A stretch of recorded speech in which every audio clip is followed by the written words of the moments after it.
I like that we sorted that like that. Thank you, Lucy, for right before hitting recording. You're like, and you're hosting this week, Jake. I was like, okay, hey everybody, welcome to the first we're back. Friends. No, we're not doing that. And we're back. Just keep Friends going up higher and higher pitch and intensity. And we're back. No, it's late. I record at night here. I can't do that. This is episode 61. Wow, we're back. It's a new year. It's a new same great us. Right? Season 4 of the Friends Per Second. Can you believe it? No, because when you said it's the 4th year of us doing this, I know, right? That is wild. I didn't want to accept it. Yeah. I was like, no. Spent 6 months just dicking around, doing nothing, circle jerking while we're like, should we upload something? And then we eventually did. And that's it. Now year number 4. So it's been a good ride. It's been really good. Yeah. How was your holidays, Ralph? How was yours? I had the best holiday. I played very few video games actually. And we had a brilliant summer here, and this is what you guys don't get over where you are. But I guess you kind of have like perennially good weather in San Fran, right? Like it never gets too cold, does it? No. Okay, right. But then Northern England, so I wouldn't say that it's cold. No, of course. You know it, yeah, sure. But then obviously in New York, it's just like a hellscape for a few months. It's in incredible. The winter time, it's right? the most wonderful time of the year. Absolutely. But we go to the beach on Christmas Day, and we just had really glorious weather for 2 and a bit weeks, and then it just like dumped with rain last week when the holiday was over. It's kind of like sympathetic background. Everyone was trudging back to work with their umbrellas and shit. Wait, hang on. Talk temperature to me. What's the range? Oh, so in a summertime, we're averaging, it was beautiful. It was like most days were like 27 degrees. I don't know what that is for you Americans, but that's like... It's like 60. It's like warm without being super hot. You know, it's that kind of thing where you're like, yeah, man, today rocks. And you're not really thinking to yourself, I want to go inside. I want to say it's like 70-ish. It's like a nice day. It's probably warmer, more like 75. Yeah, but it was beautiful. And so I didn't really do anything because I live in Sydney and we just like surrounded by beaches and stuff to do. And so I just did that, went to the beach a lot and family times. And that was it, man. I had a really, really great holiday. Like I absolutely just unplugged from the online world. And I did house stuff. That's how deep I went. Talk to me, baby. What'd you do? I did like home maintenance-y stuff, right? I like built shelving in my storage room and reorganized the whole thing, man. I was like, I feel like such a man right now. And my like wife brought me a drink and stuff because she was like, I'm so proud of you. I'm like, yeah, I'm proud of me too. That's right. I'm building these things. Look at shelves. I got this. That's right. Exactly. They just click together, but I feel good about it. It's fine. So no, it was actually very rewarding, and it made me realize actually that I just wish I had like more time to do some of that stuff around the house, because it was like, it's really nice just to be able to like look at a thing and build it, and then it's built, rather than what we do for a living, which is so much more weird and amorphous and just fucked up, right? But like, it's nice standing back and looking at a thing that you spent a day building and it doesn't fall apart. It's a satisfying feeling. Lucy, did you do any home projects while you were... I did, because I tell you guys, because I'm so excited about them. I'm in the process of moving, as you can tell. So I've just been kind of coming over, decorating, bringing stuff over. And then I'm in a place now where I'm actually allowed to decorate. So this is my office, and hopefully next time we record it won't look like this, because this weekend I have some plans. Going to be putting some stuff on the walls. I painted my bedroom. RGB lighting everywhere. Everything is posters. RGB. Everything. No, but it's just really nice, like, to also when you pack and unpack things, it's like you kind of forgot what you have, so it's like little surprises every single time. But no, I also really disconnected, spent a lot of time with my friends, and we just what did we do? Like, we just hung out and were very disconnected, very offline. I didn't play a single game. Oh, wow. For like 2 whole weeks. Yeah. That's a lot. That's a long time. I don't think I've ever done that since I was able to hold a controller. I don't think I've ever done that. It felt weird, but there was so much else going on. And also repetitive strain injury just got really bad. So I thought I'd just fully rest it. we obviously watched Lord of the Rings over the holidays. And Did you? What do you mean, obviously? What's obviously? Lord of the Rings is a Christmas movie. That's what people say about Harry Potter. I don't believe that's shit either. Yeah. I'm not sure. Why is it a Christmas movie exactly? Is it came out around Christmas every year? You're right. Actually, you're right. It was always 3 years on the trot. 3 years on the trot. Christmases of all time. That's interesting. God, for me, what it's an always era. a January thing, like a rewatch, because January, not a lot of big movies release. So it's like, let's sit back and do a watch of the non-extended cuts. Oh, The non-extended cuts. What is the point of the I non-extended have cuts been now? The extended for ones so many years exist. before the extended cut. I watched so many times that for me, it's like built into my head that when I watch the extended editions, I like the editions, but it throws off the pacing and like the flow and the feel to me. I think there's magic in a tight edit. And you don't think I know it's a very unpopular opinion. It's extremely unpopular. In fact, I dare say you're the only person on planet Earth that thinks this. There's got to be someone else out there. Please, guys, someone. No. I actually did a rewatch recently, and I have spent my project over the holidays, funnily enough, was actually watching the entirety of the appendices that they put on the extended. That's cool. So you might not know this, but you can't find these fucking things anywhere legally. Yeah. Right? Well, they're on YouTube over here, I think. No, they're not. I thought they were because some of them are, but some of them have been copy struck. And so you can see playlists, but where a whole bunch of them are missing. And so that sent me on this big journey. And I was like, okay, I'm going to buy the DVDs. So I actually bought the old DVDs that I used to have back in the day, but I lost or whatever.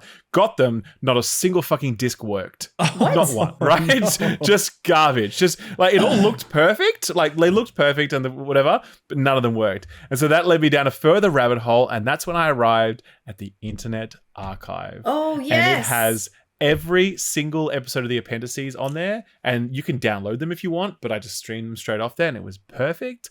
And I spent like most of my, not most, but like certainly a good chunk of my evenings when I had like a spare hour or whatever, watching, just chipping away at those, man. And it's unbelievable to have watched them. I've never watched them before. Me either. Oh, really? And never watched the appendices. I've only seen like little bits, but like it's just seeing how those movies were made.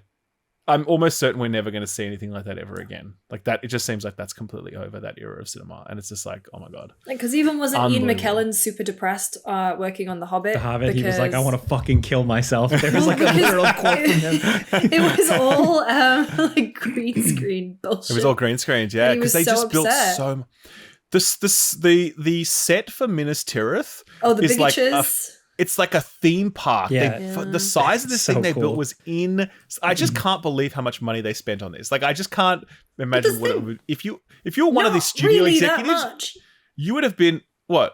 Like compared to modern day budgets, like no. It's so underreported though, because apparently like the Return of the King I think it's like 200 was only mil.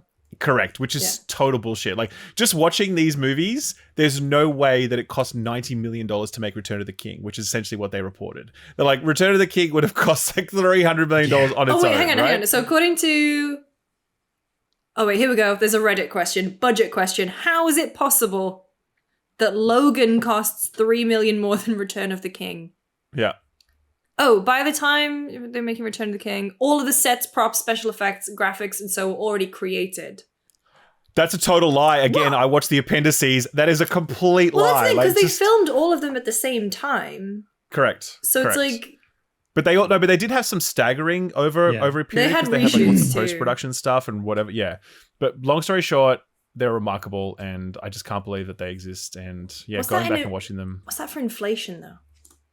I don't know, Lucy. Okay. To put some CAGR on that, you know. 97, 123. In January 2000, 97 million. Please use values less than 10 million. Okay, well, we'll never know, guys. You have to pay for the upgrade for the calculator to get values over that. Calculations. Jesus My Christ. God. That's what we're I remember I was reading this story recently that like it cost $700 million to make Call of Duty Black Ops Cold War. Did you guys see this from Steve Tiller of Gamespot? Yeah, shout out. And it made me realize, I was like, you could make the entirety of the Denis Villeneuve and Quentin Tarantino filmographies for less than that money. You know what I mean? Like for less than the price of one Call of Duty game. And Call of Duty games, we forget about them like 3 weeks after they're released. You know what I mean? Like it just seems insane to me, man. Yeah. It seems so wild. I don't know. We'll have to get Steve Totillo on the podcast one day. We File, should. great publication, It's a great great newsletter. stories, Yeah. and he broke that story of the COD price tag, which is wild. So, yeah, how do we get to this topic? Lord of the Rings. Lord of the We watched for Rings, it's a Christmas movie. inflation, holidays. No, you were talking about it's a Christmas movie because that's what you watched over the break. Yes, Yeah. correct. Very nice. As is Nosferatu. Nosferatu actually, had a lot of Christmas vibes in it. Fucking. Okay. I loved that movie. We'll talk about it later. We will? Okay, cool. Oh yeah, we should go show and tell, right? I realized that I don't really have anything else.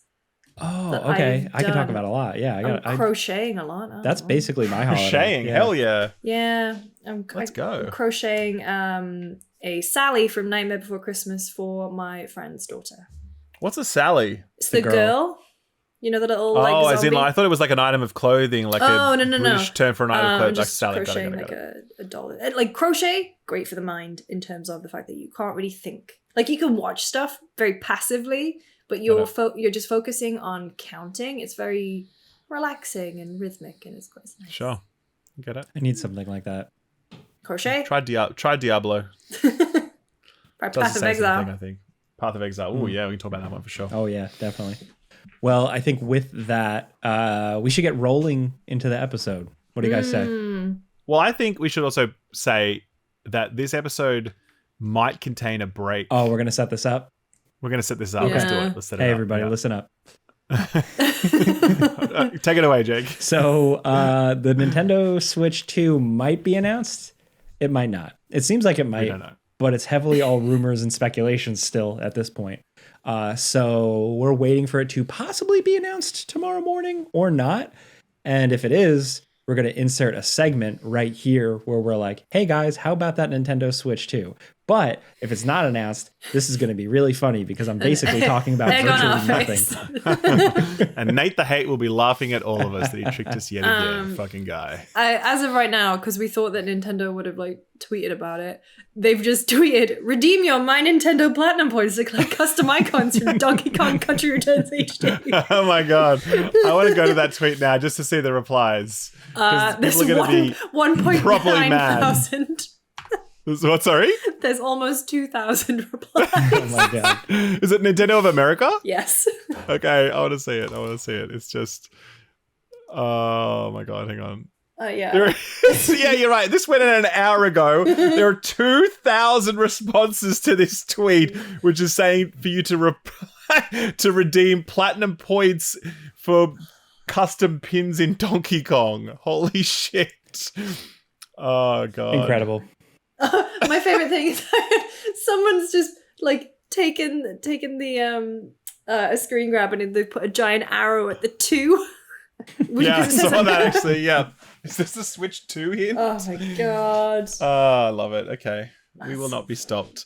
But yes, anyway, we might be cutting to this segment right now. Otherwise not. So let's just keep going, I guess. Yeah. For now. Okay, smash cut to me. The Switch 2 was indeed announced while just after we recorded this episode. It was announced like 5 minutes after I uploaded my news show, so thanks for that, Nintendo. We are not going to talk about it now, basically because we don't have time to record a bit on it now, but also there isn't a huge amount to say other than it's the Switch 2. It has a new Mario Kart game coming, which, we all was kind of expected. It's bigger. You maybe can use the controllers as a mouse, and that's really about it. We're hoping that some more information ekes out over the next few weeks. So it's probably going to be good that we don't chat about it right now because there really isn't all that much to say. As I said, Switch 2 is coming. We knew that. It's kind of basically exactly the same the outside as the original Switch. The internals we have no idea about. The game lineup we have no idea about. There is a direct scheduled for April of this year, which seems like a long time between the moment a console is revealed and the moment where you talk more about it. I don't know, but Nintendo, man, that's like classic Nintendo right there. It's like, that doesn't make sense, does it? Oh, it's Nintendo. Of course, it's not meant to make sense. It's just that's how they roll. So anyway, that's all we've got for you for the Switch 2. Now go and check out the official trailer on their YouTube channel, and we will chat about it next week or in 2 weeks' time if there's anything more to say. Thanks.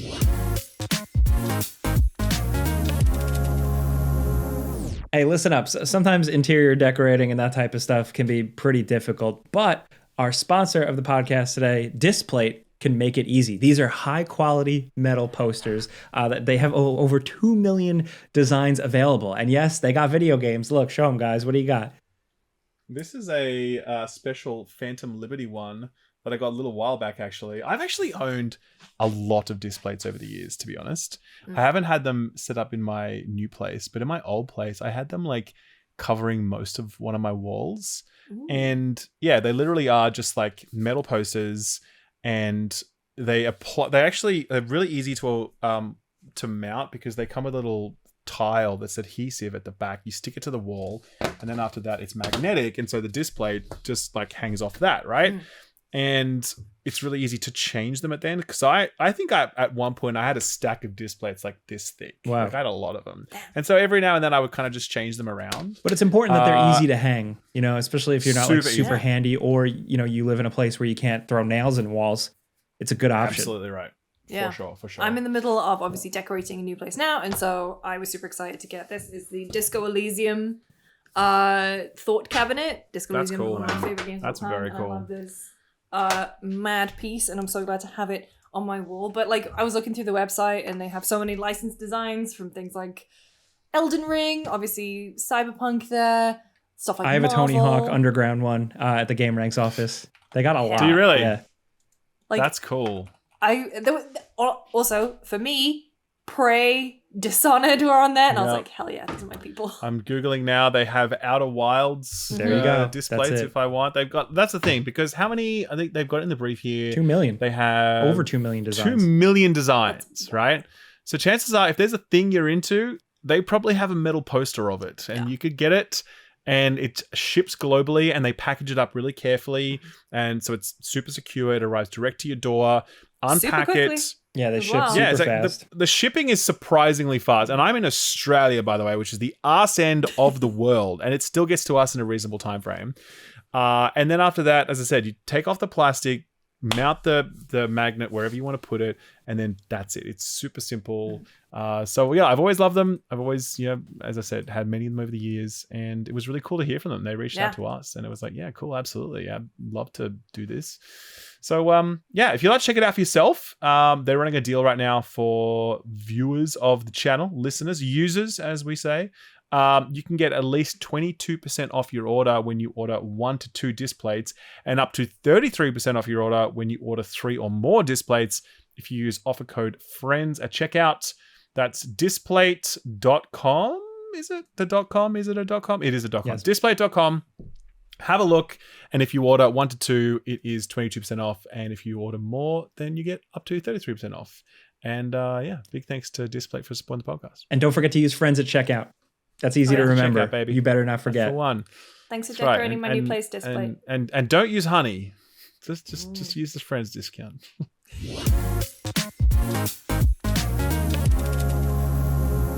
All right, so we're back here. We're catching up because it's the first show of 2025. So a little bit about what we've played over the holidays, over this break. This is I'd say the last couple weeks of December into early January.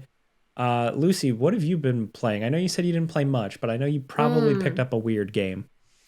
I've been playing The Root Trees Are Dead. I'm so interested in this, actually. It's so it was an itch game from a game jam from a couple years ago, and they have made it into a full release. It's on Steam. It came out this week, and it is a game for puzzle sickos like me. If you like things like Obra Dinn, if you like Golden Idol, it is a deductive reasoning game where you are investigating the genealogy of a very rich family, because a bunch of them die in a plane crash. Very cool. Their great-great-grandfather, the patriarch of this family, set up it's called the Clancid Trust, which means that any blood relative will get part of the inheritance and part of the company, and they're a confectionery company. And so basically what you have to do is look through, because it's set in 1998, you look through the broken dial-up internet. You look through periodicals, you get some pictures at one point, you have to rearrange them to figure out who's in them. You are looking through like news articles, magazine excerpts. It's great. Oh, it's so Sounds super good. cool. It's really cool. It has that. The one thing I think that really, and also the mystery at the heart of it is really interesting. Like just the fact of, because every time you get someone right, it does it. It's like Oberdin only uncovers, I think, if you get a page right or something. In this one as well, you have to get 3 people correct for them to lock in, but only blood relatives. And I think there's 49, 50 of them to unlock. And then what you can do is also, you might find a mention of their spouse. So you put the spouse in, and that's just kind of an extra thing. But then you also have to match pictures. And it's just genuinely interesting seeing this family, because also a bunch of them are called Elias, for example. And they have a very specific naming convention as to who's this Elias versus who is that Elias. And sometimes it means it's really confusing. The thing that I love about it most is that it feeds into the part of me that is exceptionally nosy. And there is dirty laundry in this game that you have to uncover, because obviously you've been hired by someone to find the genealogy of this tree and of this family tree, and it is so interesting. And like my family did their tree a few years ago, actually, so we go far back. I think they got it to like the 1600s or something. Oh my god. And so I got it, and it was this giant printout. And I was looking back through it, and it was really cool because there were pictures, and there was, this part of the family lived in Utrecht. This part of the family was Amsterdam. This part of the family, this is where we came to England, that kind of thing. And so with The Root Trees Are Dead, it's just really well written. There are the different periodicals, like there's a business one, there's a teen magazine, and they're all kind of written in these different ways. And also it reminded me of what it was like to be on the internet for the first time, where stuff was broken and didn't have really, Google wasn't as well connected as it. Well, I mean, you could argue Google's not very well connected now in terms of surfacing the right stuff. But what you're basically doing as well is you're reading through these articles, and it doesn't highlight a word for you. You have to be like, oh, this guy was in a band. What happens if I Google the name of, or if I spider search the name of the band? And so you're deducing things that way. I love that stuff. I like her story kind of thing. It's very her story as well. I like her story. Yeah, that kind of thing where you kind of feel like you can just chance on a term or something, and then like it's a thread you can pull at, and then I love that sort of stuff. I mean, I'm looking at the Steam page, and it says like more like this. It's going to list games like Outer Wilds, Disco Elysium, Rise in the Golden Idol, Mouthwashing, Chance of Sonar, Duck Detective. Oh, Duck Detective is great. The Operator, Papers, Please, Oberdin. I mean, that's pretty good company to be keeping when it comes to like a more like this sort of game, So the final thing I'll say about it is it has a really cool. So I was kind of like, I had a notepad and pen. And then I realized that it actually has a very good in-game note-keeping system. You have a notepad in the game. You can type things, but you can also highlight things, and then it gets added to your notebook if you like save highlight as if you were on Kindle. And you can have little tabs. So I had a tab for Elias, for Lauren, for whoever. And so it was just it's really cool. And it plays this lovely soft jazz in the background, a very warm feeling game. Warm feeling in not that it's all lighthearted stuff, but I don't know, just felt very like I was cracking the case. You know how long it is? Well, that's the thing, Jake. I thought I finished it, and then it turns out I didn't. So I'm about 8 hours or so in at the moment. Oh wow, so it's like long. Yeah, it's good. Okay. Cool. But also that will depend on how good you are at puzzles, and there was one point where I left it open to go make dinner, so your mileage may vary. Sure. But someone else, I haven't got around to it yet, but if you're looking for another game in this vein, someone, I think the developer sent me a key for a game called Locator, which is basically a puzzle game, but it's inspired by GeoGuessr. Oh, cool. Yeah. That actually would be fun. GeoGuessr inspired detective game this, actually. Yeah. Set on an alien planet. Pinpoint the locations of photos to track down a missing archaeologist. Cross-reference journal entries, decipher cryptic symbols, and uncover the mysteries of an ancient civilization. And they emailed me the code, and they were like, I know you like games like this, and so That's cool. I am love getting that. straight on this one after I finish Retreat. There's no release date announcement for it yet, but they've sent you one. They have. I'm gonna All right. double check now that I empty exhibit. Please send me one. I want to check this out. This looks sick. I'm into this. Or did they send me? Did they send me the demo? Maybe. There is a demo available right now. Could be that, yes. but I got like a branch that said like. I'm downloading that now. Actually. That's cool. Yeah.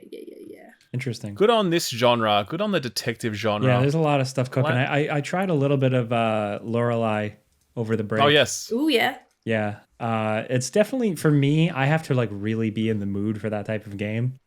And when I tried it, I was not in the mood. I was like, I gotta be smart, man. Fuck this. Holidays, it feels like would be the worst time to check that kind of game out, you know. But the visual style is incredible, man. Oh my God. The atmosphere in that game, like the whole feel of it is very cool. But then it makes you do math. And I hate math. Yeah. So no, that's not good, is it? No one likes math except fucking weirdos. Ralph, I what had about the you? maths prize at school. Well, that explains a lot, doesn't it, Lucy? Okay. Located doesn't have a release date. They did just send me the beta. Oh, something for nice. beta testing. I think it is just a demo. Anyway. Nice. So I played two main. Well, first of all, I played a lot of Marvel Snap, as always, and still a fan of that game, despite the fact that its card acquisition is getting worse by the day. But it's still a good game, and I still like it, and I'm a fan. I also played PoE 2. And this is the first time I'm talking about PoE 2 after having played it. And I put now 35 hours into it. Around that. I'm just double checking. I actually struggled with PoE 2 more than I anticipated that I would. Wow. I thought that was like a surefire. Me too, actually. Yeah, me too. Just to be clear, I have not pushed past the point where I feel like it might really start to click with me. It's complicated, okay? PoE, mechanically, shits all over Diablo 4. Just fucking dumpsters it, okay? And enemy design completely trucks Diablo 4. It does look awesome, There's no comparison. Like, the PoE as a game with its foundational elements, like its class design and its locations and its enemy design, it's just unbelievable how good it is. And it really does feel like what this genre should be and what Diablo 4 should have been, because it really creates incredibly sophisticated classes that are just a joy to play and master, but also a real sense of combat chess in the enemy sets, right? Whereas Diablo, every enemy kind of feels the same, right? Whereas these ones, they all have very specific move sets and abilities and stuff. So you really need to be very aware of what you're fighting and their swing animation timings and all that sort of stuff. It's a very, very, very rich game to play in a way that Diablo just isn't. Yeah. Okay. So that's all really cool. And that all starts off really great at the beginning. But the loot economy of it is extremely stingy, right? To the point where I've kind of been using the same weapon for like 20 levels, which equates to like, I don't know, 10 plus hours of gameplay, right? And I'm very weak at this point, and there's no way for me to really change that except through a fairly like a crafting system where you need to like grind materials to manually craft weapons and hope you get lucky on the rolls that you get, or you can buy a weapon from the website, because trading is a thing in this. That's right. Yeah. And if you save up enough materials, you can buy the right weapon that you need. I don't want to do any item trading. That does not interest me in this genre. I just want to know that I'm playing the game. And there is a way you can play that way, by the way, like solo self-found. But the item economy of this game doesn't feel tuned around that. It feels tuned around buying stuff. Maybe it changes later, but for me, as someone going through the campaign, I found that a big barrier, and I'm like, come on, give me some fucking upgrades. Like, I'm really starving here, and I've really just hit some big walls where I just feel massively underpowered, and I haven't been able to break through those walls in a way that feels very rewarding, right? I think as well, I'm just about to finish off the campaign, and some of the later map areas that we're going through are huge, to the point where it's like, okay, I've had enough of this map now. I'd like to go somewhere else. And also because some of them have sequential like objectives, and if you have spent 45 minutes on a map and you haven't finished it and you log off, you can lose all your progress on that map depending on how that all works, right? And that has made it very difficult for me as someone who just wants to dip in and have a little bit of fun over my holidays, because I really need to sit down for a good 3+ hours to properly enjoy the game, rather than, again, something like Diablo where I can just kind of dip my toe in for 30 minutes, have a bit of fun, maybe get a lucky drop and then peace out, That's not to say that Diablo is a better game, because I fundamentally already believe that PoE is a better game, but the conditions for me have not lined up for me to be able to properly enjoy it to this point in that same way. I had some fun with it for sure. I appreciate its depth and its the way it's been designed and what have you. But then there's another problem that emerges, which is I've seen endgame footage of this. Yeah. And the leveling experience is actually a very deep, rich, mechanically rewarding experience where you actually need to play the game properly and dodge things and whatever else. People have compared it to Dark Souls almost, yeah? The end game is hit a button, screen dies. Hit a button, screen dies. Hit a button, screen dies. I've seen what that is. And I cannot think of anything worse than that. That looks fucking boring. Do you know what I mean? No, for real though. I know people get off on that shit and whatever, but I just think screen clearing is so bad and just dull. Life is short. When it gets to that point, I want to play something else. I want that challenge again. I want that grind. I mean, yeah, it's at that point it feels like I'm playing cookie clicker. Do you know what I mean? Yeah. Right? And I know that's a massive simplification. I know the PoE community is probably not going to like that. But you know what I'm saying, right? I love the campaign experience where it feels deliberate. And the end game, from what I've seen from people who have these fully stacked builds who are grinding out whatever, that all I'm seeing is entire screens of enemies just immediately evaporating. And I'm like, that is not for me. Yeah. So there's actually a huge mismatch between what this game delivers in its campaign right now and what it delivers in the end game. Yeah. And I'm not really pulled toward that end game. If I saw an end game that was as rewarding mechanically as the campaign leveling experience is, I think I would have been more motivated to push through and get to that end game. But I'm seeing that the end game is not for me at all. And I'm like, all right. Well, and we don't exactly know how grinding gear games are planned to approach that in the future either. Whether they do plan to make the end game closer to the campaign experience, or if that's working as intended and they just want them to be different. We don't really know, but it's a question mark right now for the early access period. To back up, the character building stuff, it seems great. Is it enough for you to continue to roll?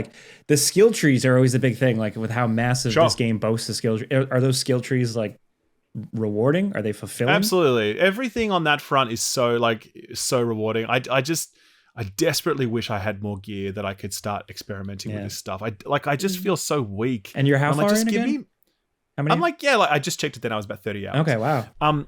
So I'm there's so much that I feel like I could be enjoying if I was just grinding way harder. And I know that's the objective of this game, by the way. Don't get me wrong. I know that, right? But in the campaign experience, it's come on, man, throw me a bone. Just give me a taste of some of that. There's no reason to be stingy with me during the campaign experience. You want to be just flooding me with shit, so I'm really feeling it, and I'm seeing what's possible with different build I don't know, that's how I feel anyway. I would have wanted that, and then I feel at the end game, let's kick that grind level up. Let's make sure people have to work for it at that point. But right now, I'm working pretty hard to get through this campaign. I'm not getting a lot back in terms of gear, and that's holding me back in terms of overall enjoyment, in terms of game pacing, and in terms of that build diversity stuff. It's there, but I just can't quite tap into it enough because my gear doesn't support it yet, Without buying it. Yeah, but look, this game is in early access, and it's going to be in early access for a while. Yeah. I think tweaked is I'm not sure that it's a question of tweak. I think there's some fundamental design, but even overhaul suggests that it's not working as intended. And I think the reality is this is a really popular game that people love, right? Yeah. And it might just be a case of PoE is not for me because of those elements, Did you play the first one? I forget. only a little bit. Like Yeah. I'm talking, I think I put 15 hours into that in total No. because I was always like, I'd heard about PoE 2 was coming and I'm like, well, I'll just wait for that. And then it got delayed by like 4 years or whatever, right? So this for me was a really big moment that I was very excited to step into this. And I'm not writing it off now, by the way. I'm simply saying that it just, there are too many things right now that are making it hard for me to enjoy it. And I wasn't able to push through those things on my holidays where I was playing less.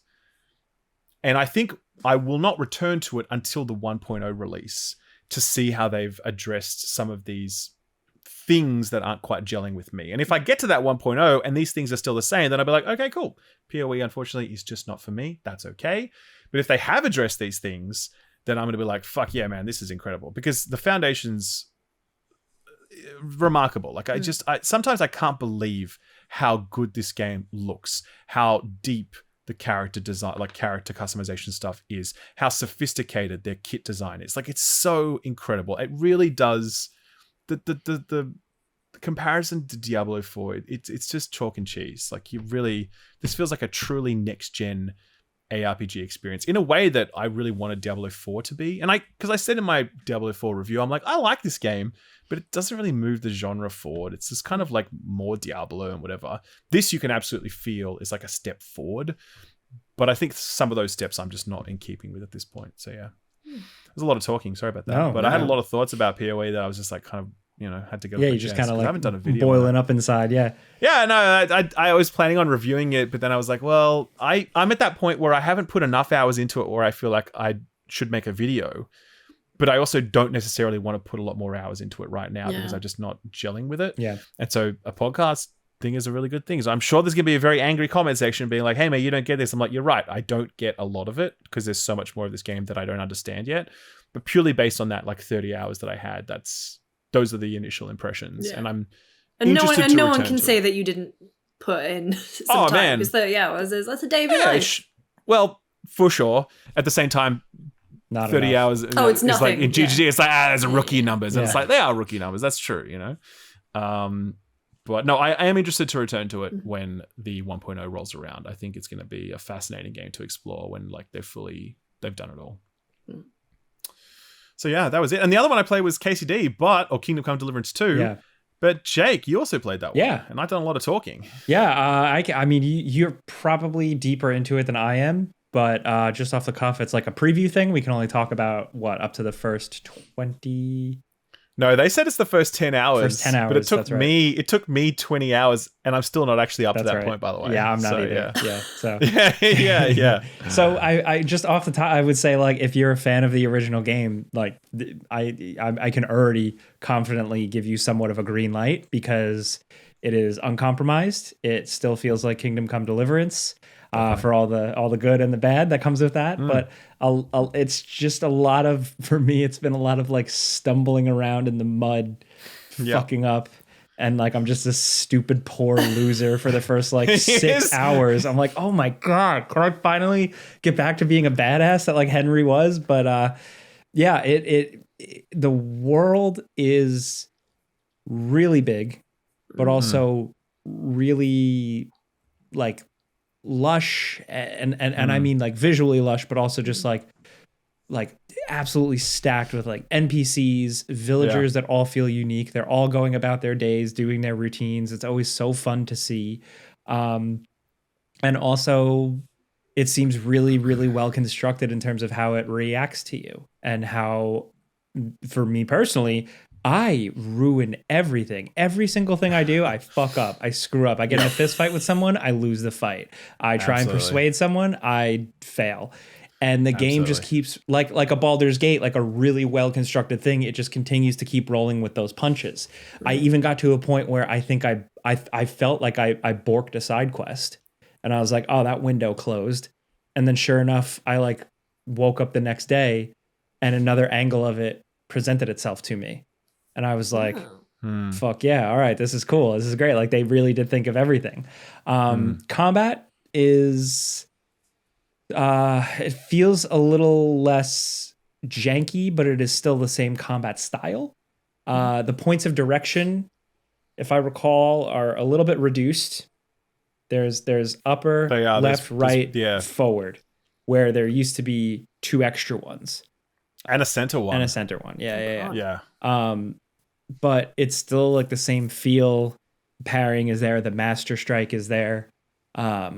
It's cool so far. I really, it's something that like I'm dying to like get back to playing tomorrow, honestly, to just kind of keep chipping away at it because I'm not very good at it. And I never finished the first game. So no, I never played the first one. It's a sweaty one. It's a weird one. Sweaty. But yeah, it's cool. I also like how it starts out. Like, I don't think it's spoiling anything because it was like in the trailer, but like Henry by the end of the last game, like, okay, like you're competent, you know how to use swords, you're like a guy. And then in this one, how did they reset that? Like, oops, you fell off a cliff or something. That's right. But it's got that presentation factor to it now that like really feels so confident. Like it's got the right amount of heaviness to it. It's got really good levity. It's got some really good humor that I've actually like really chuckled, but it still feels authentic, at least somewhat, to like the time period and stuff. And yeah, also the music. Oh my God. Like when you first fired this up, Ralph, did you like get hit in the face with the music? Like, absolutely. Oh my God. What a massive step up. Yeah. Massive step up. Yeah. So far I'm into it. I wasn't really thinking about this one at all. I didn't think it'd be my bag, but I think it's, this is the classic game of that you might love but never recommend. It's that. It's a hard recommend. You got to be a certain type of player, definitely. Oh man, absolutely, because it's so. I think compared to so many it's like the anti AAA game. It is so. It loves to give you setbacks. It lives to give you setbacks, from the save system to the difficulty, of course, but also just like so many things around you are like set up to make you fail. Right. Yeah, but everything is hard. Like just you want to make a potion that you can save something with. Okay, go find the fucking herbs in a field, take them to an alchemy bench. Oh, what? The alchemy bench is too far. Okay, go right over there. Oh, you're getting ambushed all of a sudden and you're at half health. Bad luck, you die now. Go back to your save. Yeah. Okay, let's go get those herbs again. Now let's go to the alchemy bench. Now you got to pour this and grind. Like, it's hard. You will lose an hour. Like you will play and make progress and then lose an hour and be like, that was all a complete waste of time. Like, that'll happen a lot. Yeah. That happened a lot in the first game because it was also very buggy. This one's a lot less buggy than that, but I still have had lost progress. It's more in terms of, for me, it's like unproductive. I'm like, I just got my ass beat 6 ways from Sunday for an hour. Great. And now I'm back where I started, but I have less money. But it's like, it's also the freedom that it gives you is so fantastic. Like I remember one time I had to like go and assault some bandits who had stolen a horse. I was like, all right, let's do that. So I go to this camp and I try and go in, and then I'm like, and then they just immediately truck me because there's like 5 of them. I'm like, okay, well, maybe I can pull one off, and I like try and fight one, and then the other 4 rock up later. I'm like, hey, that's not going to work. So maybe I'll snipe and I'll like shoot them. I'm like, but it's so hard to shoot with a bow in this game. It's actually quite challenging. So I'm like, oh, that's not going to work. So I'm like, why don't I wait till nighttime and wait till they're asleep? And so then I just, waited, and then I creeped around and I murdered like 3 of them in their sleep. And then I fought the last 2 dudes hand to hand, and that is how I got that quest done, by just like trying different things, approaching things in different ways, leaning into my stealth skills versus my like frontal combat skills. And there's just so many things that made that a very memorable little moment. And very few games can pull it off in quite the same way. Some games try to do that sort of thing, or they pretend to do that thing. Well, but it doesn't feel as authentic as this one does, because like a stealth kill in Assassin's Creed doesn't feel particularly satisfying at this point, because it's kind of a bit. But when you actually land a proper stealth kill in this game, you feel satisfied because you're like, it's hard to do that. It's hard to avoid their sight lines and make the right amount of noise, and it's just hard to do anything in this game. And so when you get it done, it's very rewarding, So great game so far. Interesting. 20 hours, like man. Pretty early on, like I had rolled a character, like I had leaned towards the traits that were like stealthy and charismatic and stuff. And I had a lot of situations early on where it was like I just had to be in situations where I had to fight, and it was a little rough for me. But then that kind of like it kept going for me, where I would get into situations later on, and every situation I encountered, I was literally like, please leave me alone. Like I just tried to avoid conflict as much as possible because I suck so much. Every single encounter, I'd be like, "Hey, you," and they'd be like, "What?" And then I'd just be like, "Can we please just we make an agreement?" I like the speechcraft stuff in this. Yes, the way a lot of it's laid out, like. It takes everything takes a while, like even just like the indicators for when you respond to somebody, and it's like aggressive, regal, charismatic, like even that stuff down to menu stuff, it all just feels so obtuse. The way tutorials pop up, it's like a full, like if you're playing on a TV, a tutorial screen pops up for something basic using your inventory. The tutorial screen that pops up will fill the entire screen with like paragraphs and paragraphs of text. And I'm still like, there's gotta be a better way. Yeah. But it's almost like part of the charm in a way. It just feels so dense. I don't know. It's a weird way to like excuse that, but it's part of the charm. No, I think it is. Fundamentally, I think games in the modern era have come to meet the player. And I think games of yesteryear required the player to meet them. Yes. And I think this is just an example of that old school charm. Like it's what we were doing back in the Morrowind days, or the days where we had to, type stuff in, to tell our characters to do stuff, like even further back. Like it's just not handholdy. So it's like you'll get this, they'll give you the benefit of saying, hey, here's a big tutorial text. But ultimately, it's still like you're gonna have to like bang your head against this for a couple of hours to actually figure it out, and that's been okay. Right. That is, and I think there's obvious reasons why that works and why it's so successful, and it has such appeal to players. But it's also obvious why a lot of people don't go down that route. It's obvious why the AAA industry sort of eschews a lot of that and pursues something more convenient because they want to rope in more players. Like that sort of more Ubisoft design, but. I don't know. I just think this stuff stands the test of time, and I look at, for example, Ubisoft games, and they would unquestionably be better games if they adopted more of these sorts of principles rather than trying to provide even more convenience to the player across all fronts. And I think that could be said of most AAA video games. Also, this is a weird segue, but somebody.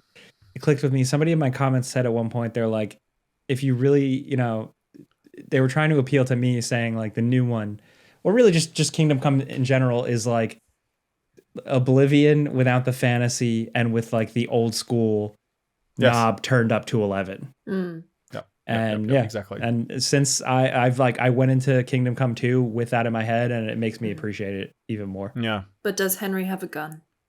He doesn't. Can get guns later though. There are there's those little ones fire with the pow, with like the pow sticks. Well, why would you do that on video? That's it. We got him. Clip it and ship That's it. That's right. Put that on TikTok. TikTok's gone this weekend, baby. I'm safe. Hey man, I'm on Red Note. I'm having a lovely time. Okay. I was never on TikTok. I resist. Nevertheless, nope, that's not the quote. What? I resisted. I resisted the allure of TikTok for so long. Honestly, is it actually going to go away on Sunday? Like, is the ban actually going to take effect in the US on Sunday? Probably. Wow. That's so wild, isn't it? Yeah, I don't want to go to Reels, man. I just wish the best for creators, people making stuff on there. I hope a lot of people found life after Vine. Very different platform, very different audience sizes, but I'm hoping that the same can happen with TikTok creators. Like, TikTok has made so much money for so many people. Like, it's legitimately changed lives in some cases. So, yeah. And also, it's just funny. There's some funny stuff on there. I was watching a TikTok of a guy in an inflatable Christmas tree outfit, and someone farted into the little fan. It was really That's pretty good. I watched this guy listening to Motorhead slam a beer that also had it was a Red Bull that also had a little sample size bottle of Jack Daniels like duct taped to it, and he slammed it all together, and he's like, ladies and gentlemen, I'm evading taxes and building a wall of sound, and he pans the camera behind him, and he has like Mad Max style, like a wall of speakers.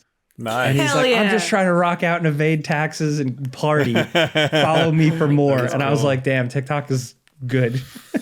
I actually have tragic news, Lucy. What? I listened to Nine Inch Nails for the first time. Wait, what did you listen to? No, what did you listen? I listened to the Spotify This Is Nine Inch Nails thing. I'm going. But like all the things, and I tell you what, I didn't like a single song. Wow. I was Not just even like, just no, like a man. little as a background jam. None of it. None of it. Even I totally. the I instrumental really stuff? tried as well. I'm like, I'm That's going to listen fine. to it. I'm going to keep listening. I'm going to go deep into That's discography. fine. I'm glad you gave it a shot. I am glad you gave it a shot. I gave it a proper shot. I feeling appreciate like that. There's obviously a time in your life when you need to have heard it, and I've crossed that part, that time frame. Yeah, You know what I mean? I'm also just looking at the playlist now, and if you went without shuffling, it's really good. Okay, well, if As in I for didn't shuffle me. it. I just Okay, I played yeah. from the top of that playlist. Like it's like the This Is Nine Inch Nails one. Yeah. You know that No, one? I'm looking at it. Yeah. Yeah, and it just wasn't vibe with me. That's fine. I can see how that makes a lot of sense though in the world of video games and soundtracks, right? Yeah. They're Because going it has on such a on tour okay. again. Wait, are they right? Okay, yeah. Yeah. They were going to announce it, but then sadly, the LA fires. Oh yeah, of course. Like obviously scrambling, making sure everyone's okay. So, but they are Sure. going on tour. Okay. And I will Yeah, but bankrupt myself. to be there. I can see why, because they're involved in the next Naughty Dog game, the Intergalactic or whatever. And I can see that's going to be sick, right? Because there's such a distinctiveness to it, but it just like wasn't for me for listening. That's fair. I mean, like, did you listen to... So, Nine Inch Nails and Trent Reznor and Atticus Ross are two very different kind of entities, and like the scoring stuff that they do Is Trent and okay, right. is really good. Like, Okay. it's really nice to work to. The Watchmen Yeah. soundtrack, The in Social particular. Network. You've never just like edit, Social like Network. wrote to the Social Network score. I only all of my It's looking sad. I just listen to like dirty, like fucking ambient electronica at this point. So I admittedly have very bad taste in music. No, so dude, I You're know- like right there. You're like Yeah. basically right there. Yeah.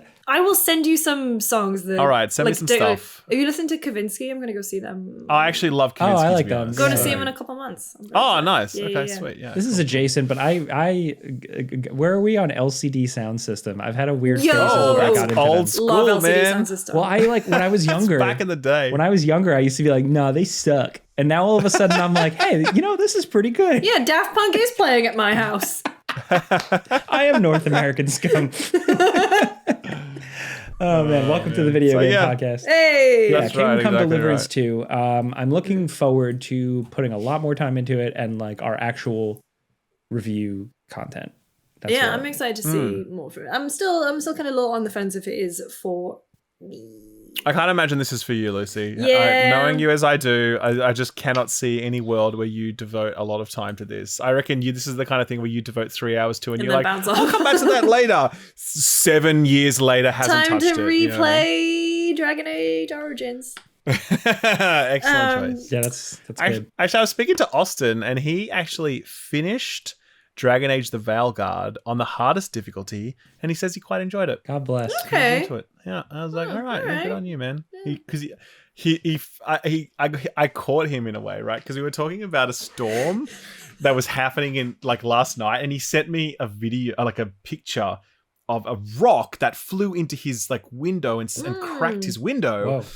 And the way he took that photo was you could see the TV screen behind it, and Oh on my it was God. Dragon Age Veilguard. And I'm You're like, like, what are you doing over there? oh my God, someone's going on playing over there? Veilguard. So then he had to admit it, and he had to admit that he liked it. So I was like, good on you, man. That's Yeah, nice. like what That's you good. like. I went to CES. Yeah, I want to hear. a Oh, little bit wait, I about want to ask this. about that. Yes. Tell us. Go on. So I went. You got to see Jensen's jokes live. I did. I was in. So I went with NVIDIA. I got to Yep. do NVIDIA Editors Day, which apparently they haven't done since about 2018, 2019. So What is that?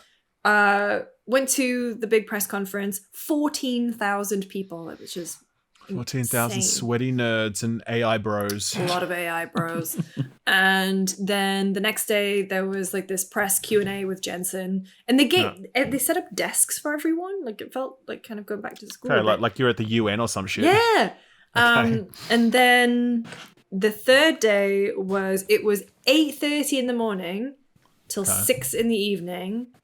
Oh, that's a bit uncivilized. Eight- Calm down. 8:30 till 4 was back-to-back presentations that was basically like listening to lectures on how all their stuff works and all the features and everything. That sounds awful. I found it really interesting, but at the same time, it's very, very weird being at an event like CES, which is all about technology and especially this year AI, while Los Angeles literally burns and the planet is dying and, you know, all that kind of stuff. So there was a very weird not juxtaposition, but like a very weird sort of internal reckoning, I think. But no, and then there was a couple hours of hands-on things and like seeing demos of stuff. So obviously there were things like talking about the 50 series and DLSS 4 and then there was a little bit of Doom: The Dark Ages. Oh, okay.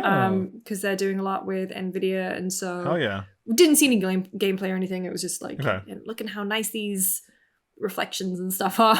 No, sure. What else was? Oh, there was like another thing they're doing is hi Jelly, like AI creeping into things like gaming in terms of like non-playable characters who are controlled by AI, and so we saw this, you know, PUBG. There was a PUBG example where the AI player that plays with you, like you talk to it and you kind of go, "Hey, I need to find this rifle. Can you get one for me?" And they say, "Hey, sure, I can go get this for you." The weird one was that.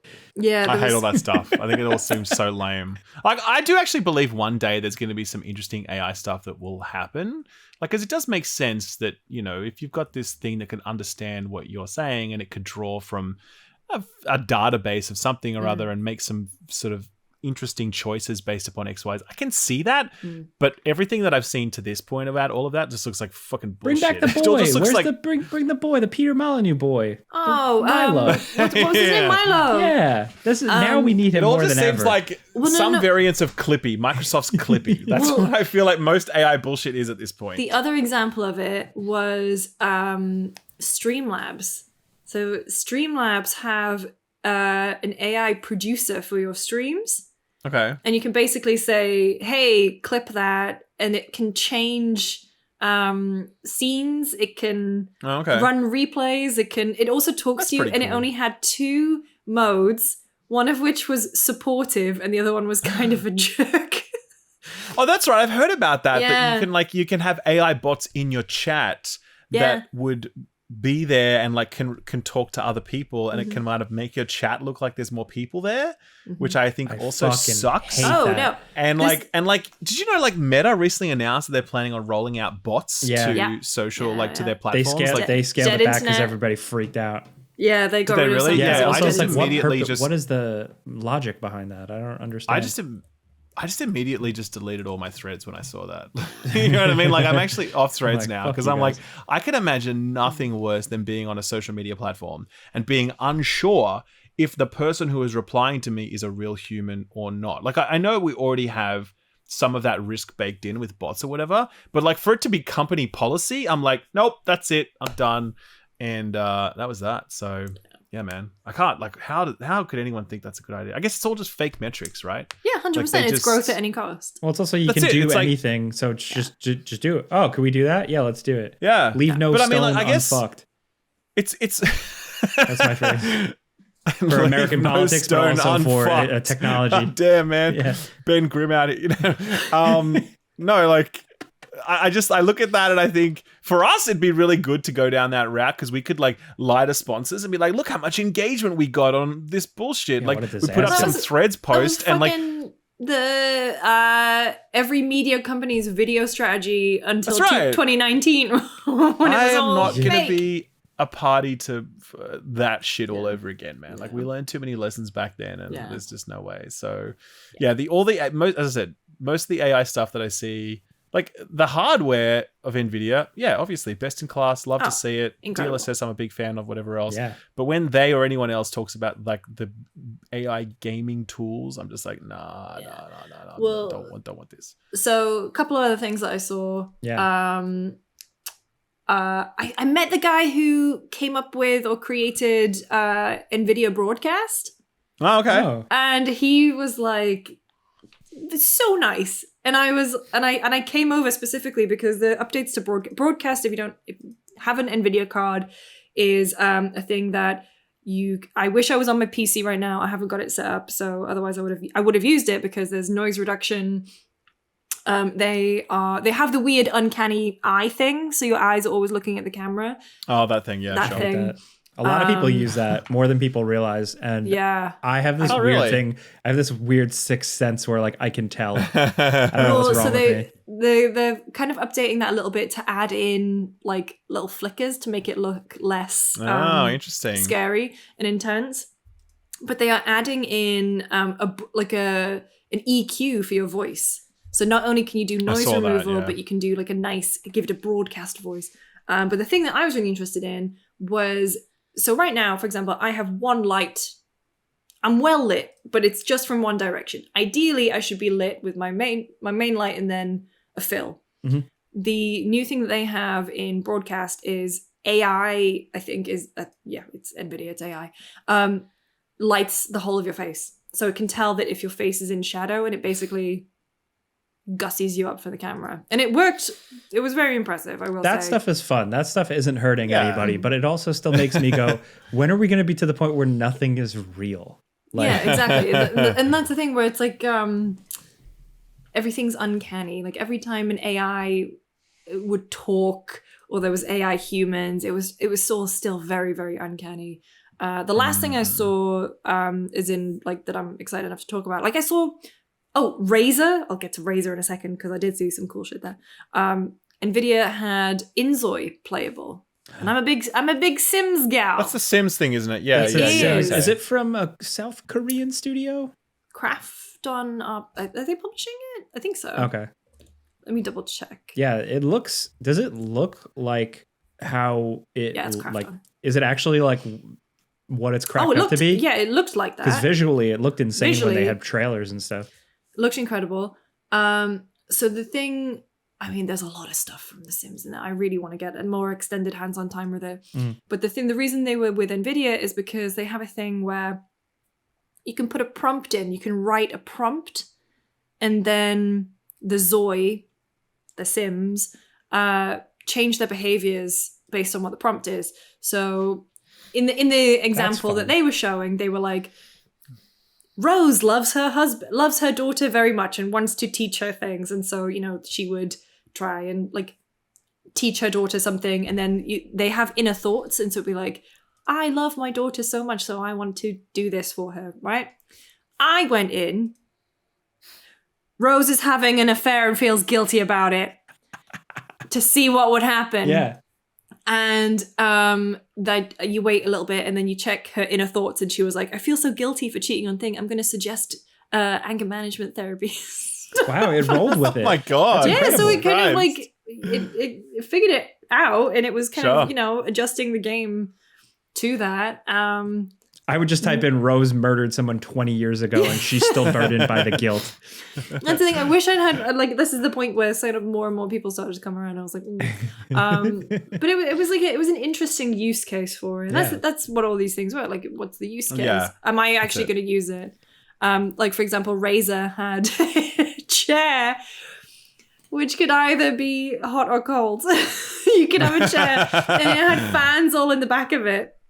And you could set the temperature of the chair, or it could heat it up. Oh my God. Good job, Razer. Keep it up. I also saw Razer also had, and this is kind of a theme of CES this year, which was in-game help. I've seen from AI. So I saw Razer's one, I think it's called Ada. And a guy was playing League. It was League. And it was analyzing his moves. It was teaching him how to play better and stuff, and I was like, God, imagine how much more that would ruin video games. A game like League, like a game was really like League. Just imagine having this AI bot that's constantly watching what you're doing, and like, because video games changed forever when we had like YouTube videos and metas emerged. And we couldn't just play for fun at that point. It's just like, but now if you had like an AI bot constantly coaching you, oh man, take the top lane. Man, you're gonna get ganked. Yeah. I don't know. So it was a very weird, like glad I went. It was obviously really Sure. cool to like, especially from some of like the top engineers at NVIDIA to explain how Blackwell works and DLSS. Was that Tech Jesus dude there with the hair and the shirts? There were at least 3 guys Of the Tech with Jesus guys, long Tech Jesus hair. This guy looks like he's straight out of That 70s Show. Is he? He's like has he got the silver front hair guy. or dark hair? No, it's like beautiful hazelnut hair. I think deep brown eyes. Yes, he wear floral glasses. shirts like Furio Giunta used to wear in The Sopranos. Like just fucking great wardrobe, man. Just top tier. I think he was there. Okay, Did you see the it's pretty hard to VLC miss. booth? Was that real? That thing going I did viral? see the VLC booth. And What is the VLC booth? So they just were like all set up a dressed like booth wizards. and they dressed like wizards and they're like, we don't have anything to sell. We just wanted to like be here. What's up? Like, Yeah. That's so cool.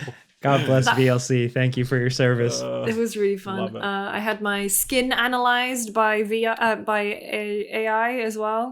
That's definitely God. going somewhere. That's in the data bank of Yeah. like That's right. Sephora. It told me that I'm simultaneously too oily and also dehydrated. And I was like, yeah, I'm at a tech convention in the middle of the desert. Go figure. Jesus Christ. There were a lot of massage pods, like full-size vibrating chair things. There were a lot of those. AI massage? No, there was. That's in the future. That's there a was few sex years That's away. the future I do want. No. That's Say this. that's fine. Love- That's harmless. Love Sense had a booth, and they had a bunch of sex tech. Okay. Right at the entrance of one of the halls too. There you go. But I also saw the Genki 3D printed stuff. Switch, yeah. Nintendo Which is probably Switch. going to be released by the time this episode Which goes was live. announced or not announced. I'm gonna, for your reference at home, we still don't know. Yeah, 39 still- minutes ago from My Nintendo News, multiple insiders doubling down on tomorrow. Okay. Well, they still haven't Okay. tweeted. It's still a Donkey Kong tweet. Still have that Donkey Kong tweet. Um, Oh, man. But no, CES. What a strange show. What would you give it on a grade scale? As a show, Would you go again? I would go again. It's just there's so much weird stuff, and as like I don't work in tech primarily. I work obviously in gaming, and so not having to walk around and go, oh, I need to cover that. Like I need to get hands That's on with nice. that. Whatever. It was You just get to nice. So I poke would around. Yeah. Got to poke around. Also, I'm one of those people who loves Vegas. So Really? although I'm doing dry January, and so Oh, I had the Tom Holland beer. oh, how is it? It's pretty What is good. it? He's put out a beer? It's a beer. It's a Non-alcoholic. non-alcoholic beer, and it's called Biro, which sounds more like an Australian thing because you guys put O's at the end of Beer. it. You want to have a Oh? beer? Biro, yeah. Beer. No, we would never do that. We have our limits, to be honest. We would absolutely do that for almost any other word. I was But gonna beer say is just fucking But not for afternoon. beer. beer. Like, you don't really... What are you going to do with that? It's already one syllable as it is. Oh man. Yeah. So, well, Lucy, good luck on your dry January. That sucks. Anyway. Honestly, I don't miss drinking. I think I just really we went to excess. Like we discovered a $5.99 wine at Trader Joe's that we already liked, and let's just say the 2 weeks of Christmas Is were it Josh wine? no, Josh is like double that price. No, it's a little Dash Fund wine from Trader Joe's. All right, Okay. is $6 very wine, man. I don't know about that, eh? I feel like Yeah, I'm out. I'm not sure about life choices when with $6 wines involved. Yeah, but I that's mean- the thing. Like Christmas, over the Christmas break, we would be like, "Ooh, it's 3 p.m. What are we Is it too what are early we to start doing?" drinking? That's not a good place to be. Dry No. Dry January sounds like a very good idea for you people. I'm on salad January. Oh, okay. That's what I need. But yeah, with that, I'd say there's a cat on screen for people listening. Sorry, it's hilarious. Just did a massive yawn. I'd Stop, say go. with that, why don't we move on over to our next segment? But first, Yeah. a word from our sponsor.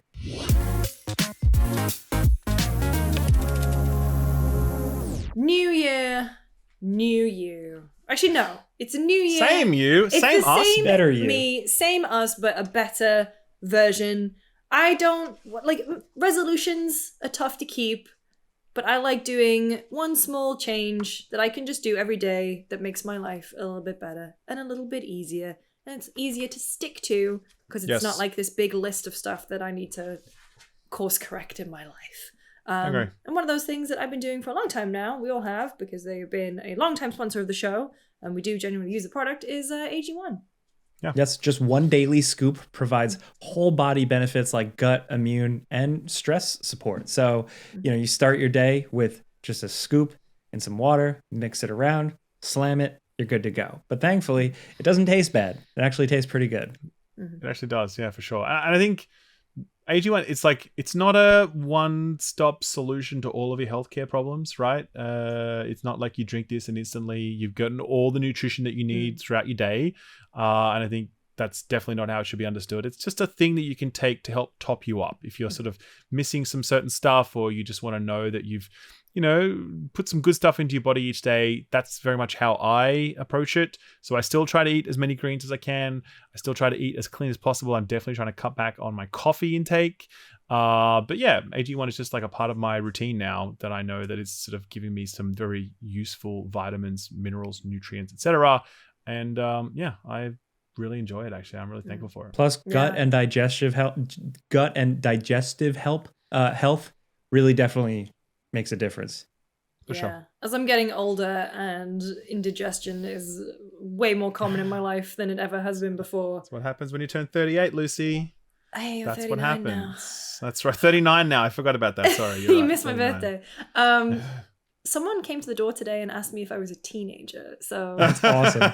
Wait, they just knocked on your door and they were like, "Are you a teenager?" And that person was selling something. No, Very but nice. certainly as I hit 30, I just recognize that I'm not a teenager. I'm not in my 20s anymore.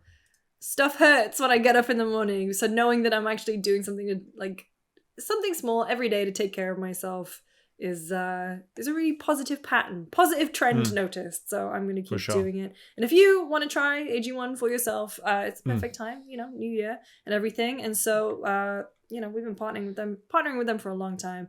And if you want to be a new subscriber, you get a free gift that's worth $76 when you sign up. So you get a welcome kit, a bottle of D3K2, and 5 free travel packs in your first box. So head over to drinkag1.com/friends to get the offer. That is drinkag1.com/friends. Thank you to AG1 for sponsoring this podcast.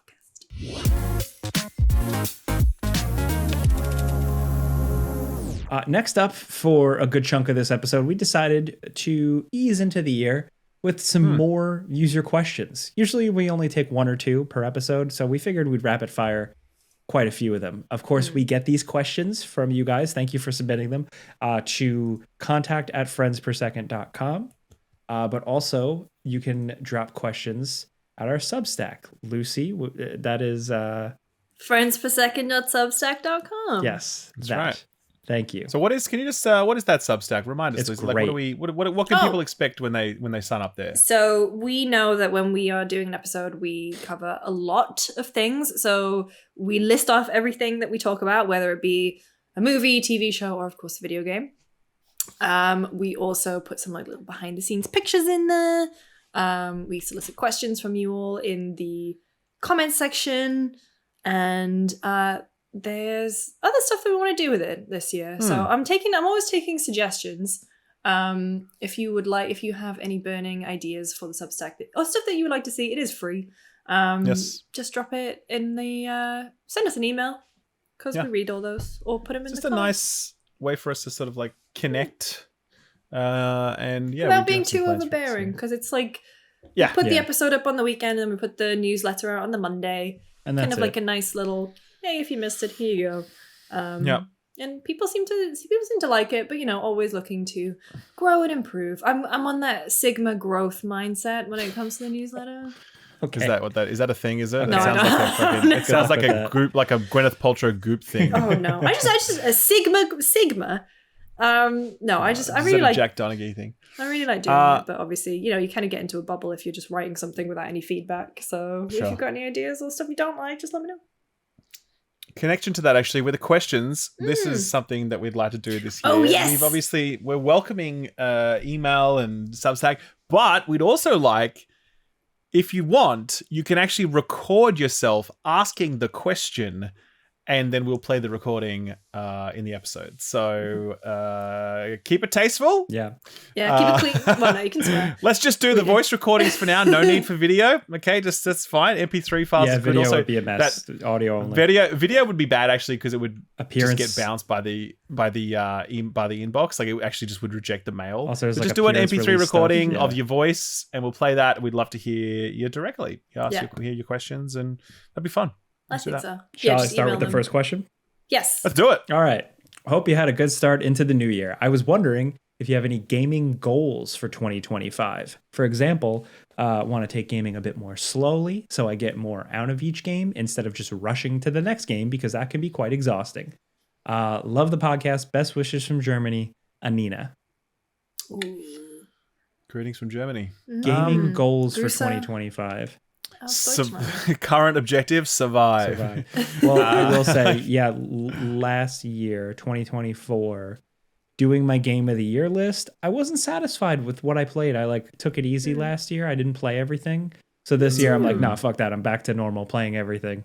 Yeah. I know what you mean, actually. I did feel like, because I actually feel like I played so much in 2023 because it was such a massive year with so many things. I just went all out.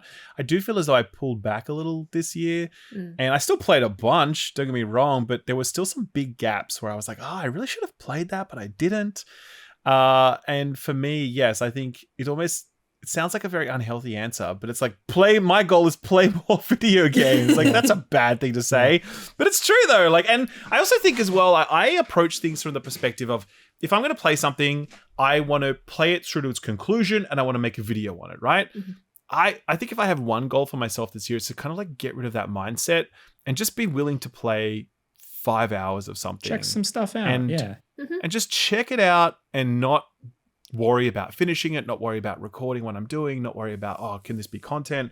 I just want to immerse myself in a broader variety of stuff. And then surface a lot of that in the podcast, because that sort of stuff wouldn't fit in any of my other content. I wouldn't make a video based upon a released game that I've only played for 5 hours because I don't want to do that. But being able to talk about it here in the podcast would be perfect. So yeah, I think that's it. Not getting so caught up in completing everything that I play, just playing it, Yeah, I want to do more. Oh, go ahead. No, please. I was going to say, I want to do more of looking outside the traditional release schedule to find, if you go to GameSpot, IGN, I was going to say Game Informer, man. They have obviously all the kind of big releases, but I want to go outside of that to go to Itch or look at what's coming out of Game Jams and other things. But also, Apple Arcade has some pretty surprisingly good stuff, to be honest. It's not all of it. In fact, almost none of the Apple Arcade stuff is garbage. It's all proper video games. Mm-hmm. So, Lucy, can you? This is the second time you mentioned Itch on this episode. I think there's a lot of people out there who don't know what that is. Can you explain what that is? So Itch is a website where game developers can upload games to, and you can play them in browser. There's a bunch of games on there. I think things like Little Problems, which is coming out later this year, which is being published by PlayStack, who also did Blatro and Obra Dinn. They have a version of that game that originated from, I want to say, a game jam or just a small project. It got uploaded to Itch. People find it. Buzz comes around it. The Root Trees was an Itch game, and you can still play that version. But then obviously they took it and they've made it into this full game, and it's a really cool kind of discovery place. And if you're at a game jam, typically the way that people will share their builds with each other is on Itch. And yeah, I think it's free. I think you can pledge money to developers through it, but That's a lot cool. of stuff is free, and there's a lot of cool shit. I don't know you could pledge, actually. That's interesting. Okay. I don't know. I may have made that up. Sure. If you can't, it would be really cool if you could. Yes. Yeah. There you go. Take that idea. Pledge money on Itch. Let's get it. Okay. Well, anyway. Oh, it does. Users can pledge money to developers. Okay. Perfect. I would say the only other thing, gaming goals for 2025, I come to you guys to admit this. I'm at the point, and I think a lot of people can relate, I'm at the point in my adult life where I need to really schedule my playtime better and more aggressively. Because it's part of my job, I have to do it somewhat, but I've come to the grips that I need to take it really seriously, and I gotta like really block time out and like buckle down and like score hours here and there when I can to play as much as I, not even just for my job, but play as much as I just want to as an adult that has other things I have to do. So yeah, 2025 is just get even better at that.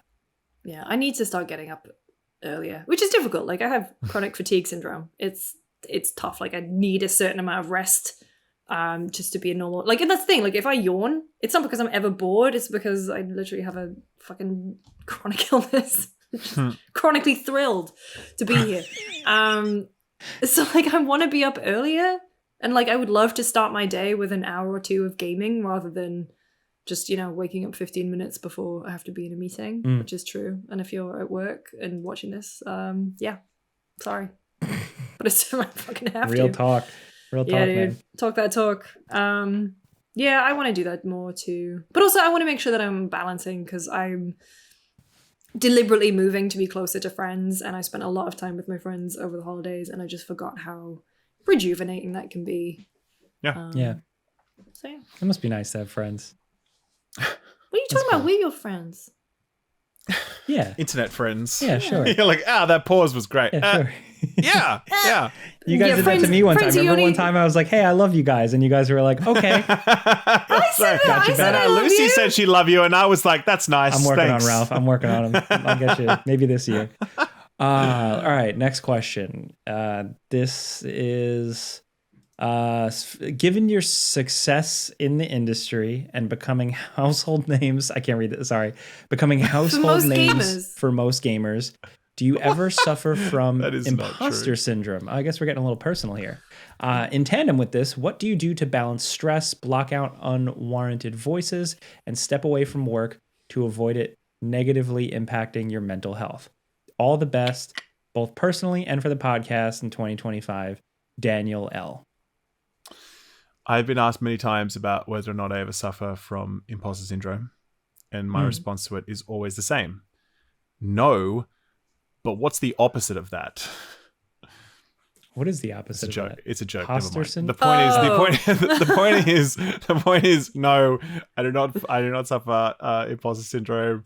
But also, I don't believe that, like, I do not believe we are household names for all gamers. Yeah, no. I believe we do a perfectly fine job at the thing that we do, and we're very lucky to be doing it. You know, that's it. I've never gotten so caught up in my own ego that I feel like what I'm doing. No, I've never come close to that. It's just like I'm a nerd with a microphone who says what I think about a video game. Like that's it. Do you know what I mean? Yeah. That's honestly what I've always thought it is. So I don't have imposter syndrome because on top of, you know, loving video games and them being such a big part of my life, I'm very acutely aware of how hard I've worked to be here. For sure. Over the 10 plus years that I've been doing this. And so it's also not like I deserve this kind of thing. It's more of I'm proud of myself for the position that I'm in, but also, yes, there are always elements of luck involved, but I know that I really put a lot into it. How do I deal with bad thoughts and negativity? It's close Twitter, easy. Yeah, I mentioned crocheting earlier, like doing stuff like that. Like I really enjoy things like interior design and, you know, finally moving to a place where I can design stuff and do things. It's like a whole other part of my brain is unlocked, and it's really nice. And it means that, you know, negativity doesn't really take up any part of my space. I didn't realize. So in The Sims 1, happy 25th anniversary to The Sims. If all the needs, there was hunger, bladder, hygiene, whatever, there was room. Yeah. Room was a need. And I never really understood that when I was a kid. That's interesting. But it would go green it would be negatively impacted if you were surrounded by trash or whatever. And it would be improved if you were in a nice space with good stuff. Good stuff. And honestly, since I've been decorating and making a space my own, kind of understand that. It's nice to be in a space, and that's honestly helped me a lot. Like I have a room where at the moment I'm just like dumping all of my like craft stuff. I want to be sewing more this year. Like, you know, just painting really... Warhammer. No, I Wouldn't can't. rule it out. I can't. I see Rahul post about how much Warhammer he paints, and I'm just like, It looks and, unhealthy, and doesn't he it? and he showed me he showed like like all of the runoff stuff that he hadn't even got around to yet, and I was like, Right. I feel like you need a whole room dedicated for that if that's your hobby. For Or Warhammer. like at least a solid corner, at least Yeah. a solid Yeah. corner, you know. yeah. That's what I do. Yeah, for me, I have all of the negative traits. I'm anxious. I have imposter syndrome. I'm paranoid. Yeah, but it's ups and downs. I work at it the best I can because I do have moments where I like Lucy. I'm like, oh no, I've been doing this for a long time, and even if it's quote unquote silly, I've been at it, and I'm like pretty confident in like what I do.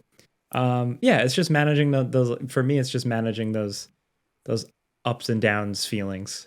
For me, more and more, it's been about, you know, being self-aware and like making sure you're checking things, but not, you know, whether it's comments, social media, stuff like that, but not to the point, like there's a balance. I've never agreed with people who are like, don't read the comments. I think you need to read comments. You need to at least kind of know what's going on, but there's a balance of not going all in on it.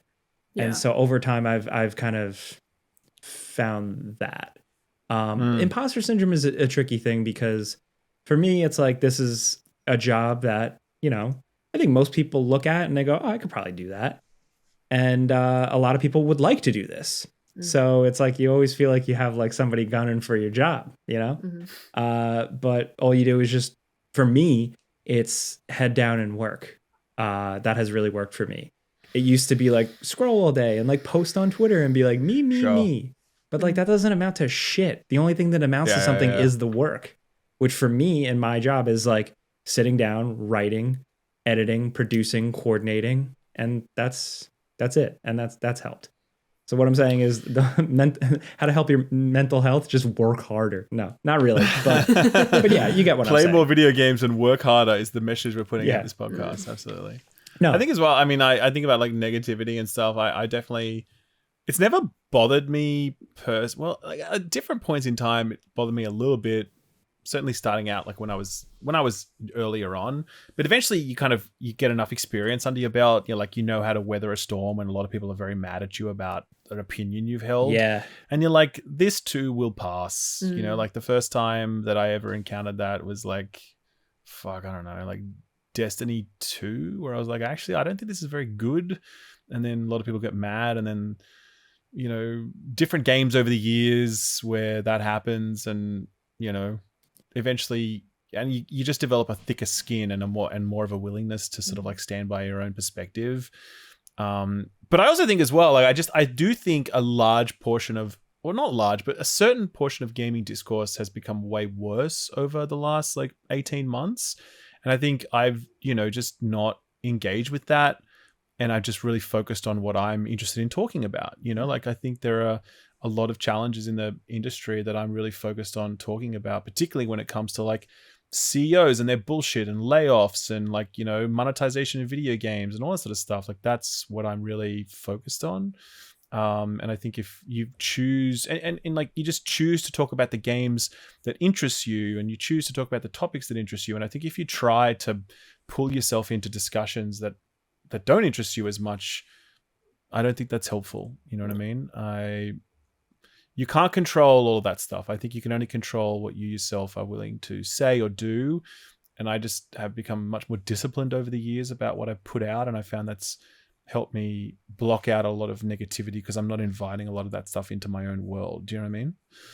So, yeah. I think that also with you, and part of how I approach my stuff too is like, you know, and you're committed to what you provide. You know what people come for. You know how to provide it. You know what you like to provide, and you double down on that and you work on that. For sure. Yeah, exactly right. I think that's like definitely something that's given me in the last few years a lot of confidence in what I'm doing, confidence in my own voice, if you know what I mean. Like, because we all like, kind of find our own voices on you know, these platforms, and it takes a while to find it. I think you're kind of feeling around for it, and but I think when you find it, it's very like liberating, and you know, and I think if you kind of stick to it, you find a lot of success, but a lot of equilibrium personally, because you're really operating from a position of like feeling confident about what you want to say and how you want to say it, you know? So, yeah. That was a great question. Yeah, thanks. Thank you, Daniel. Oh, look at us getting deep. Okay, next question is from Brian, who asks, why does Jake end the podcast with tie your shoes and go to bed? It'd be a waste of time to tie my shoes if I'm going to bed because I'm likely just going to need to untie them later. All right, well, I guess that's a newer user. So I think it was like the first episode. I think it was. I ended it with like being like, oh, okay, thanks everybody for watching. We need an outro catchphrase. And then I just pulled that out of my ass. Tie your shoes and go to bed. It's like Bart Simpson put it on a t-shirt worthy. I gotta say, man, I think it's a little cringe at this point when I say it. What? You think it's cringe? Yeah, I think so. Actually, in our planning meeting that we had for like you were gonna bring up, I was gonna propose. I have it written right here. New catchphrase ? Yeah. Let's put it to the comment section. Oh my God. Jake change his catchphrase ? Are you Let's see what comes back, Jake. This podcast? I might, yeah. We're gonna craft. We have not even printed a t-shirt with this on it yet. Yeah. Come on, man. All right. Listen. It's got at least one merch goes cycle. Back to our last question. Self-doubt, anxieties, imposter syndrome, ups and downs. I don't even know. I wouldn't feel the podcast is not finished until the catchphrase is uttered. At that point, I'd just be like sitting at my desk being like, I'm just waiting. we're still rolling, right? Okay. You know, and it'd be like 6 hours later and I'd still be waiting. So. All right, we'll see. All right, next question. Thank you, Brian. So this next question is from Trey, who asks, who says, you have been a podcast that I have loved for over a year at this point. I can't imagine my life without it at this point. Wow. Okay, thank you. Again, really bad at reading the compliments, but Trey has been wanting to ask this question for a while. We have recently been seeing a rise of rebuild type stories or meta retelling of popular or famous stories in pop culture, usually written by people who grew up with the original. Literally created by the new Evangelion movies and stuff and seen in stuff like the Final Fantasy VII remake games and even the new and great Scott Pilgrim anime. I was wondering what games or even other media would you like to see get this meta retelling? Hope you guys are all doing great and keep up the great work. Damn, that's a good question. Meta retelling. You know, like, yeah, Final Fantasy VII is an interesting example. Oh boy! Like, I mean, would Castlevania the TV series count? I think it would. I think so. Yeah, that's a good one. Like an interpretation of that kind of stuff. I mean, if you want to go meta, like a Max Payne, like how many levels deep can he go telling that story? Well, I mean, I'd be curious to see what the new Max Payne 1 and 2 remake that Remedy is cooking up. See how that goes down. I mean, it's like, obviously Remedy has been around for a long time. Some different people are probably working on that, some newer people. So, you know, I'm curious to see if they can add any additional weirdness. But so also I'm very sensitive to changing. Seven remake, the new Evangelion movies, and even the Scott Pilgrim. What are the anime. new? Are the new? Yeah, the new Evangelion. Because I actually haven't seen the new movies. I haven't seen Are they them. just like? I thought they're just like. So they're retellings of the original storyline. Is that what it is? I don't even know. If we don't know, that's fair enough. That's all good. Yeah, I just think it's an interesting idea because I think what it basically says is like, you know, if you're gonna rebuild something thematically, like it has to have very strong thematic foundations. And how many video games over the years have like kind of really had those? Yeah. I don't know, like, and then would really need this kind of treatment. Like, could you do this to Metal Gear Solid 1, for example? Well, that's actually which is obviously yeah, like a deeply thematic game and just incredible strong characters and whatever else. But like, if you're rebuilding it, what are you doing to it? I don't know, man. Like, it's tricky. What's the additive? It's already perfect as it is. You know what I mean? Like, that's it. And like Silent Hill 2 is another example when they've actually just done that remake, and that is like an actual remake rather than a thematic reimagining. But that's that other kind of that other kind of game. It's that kind of game that just had some very deep foundations that you could really draw from and spin away from.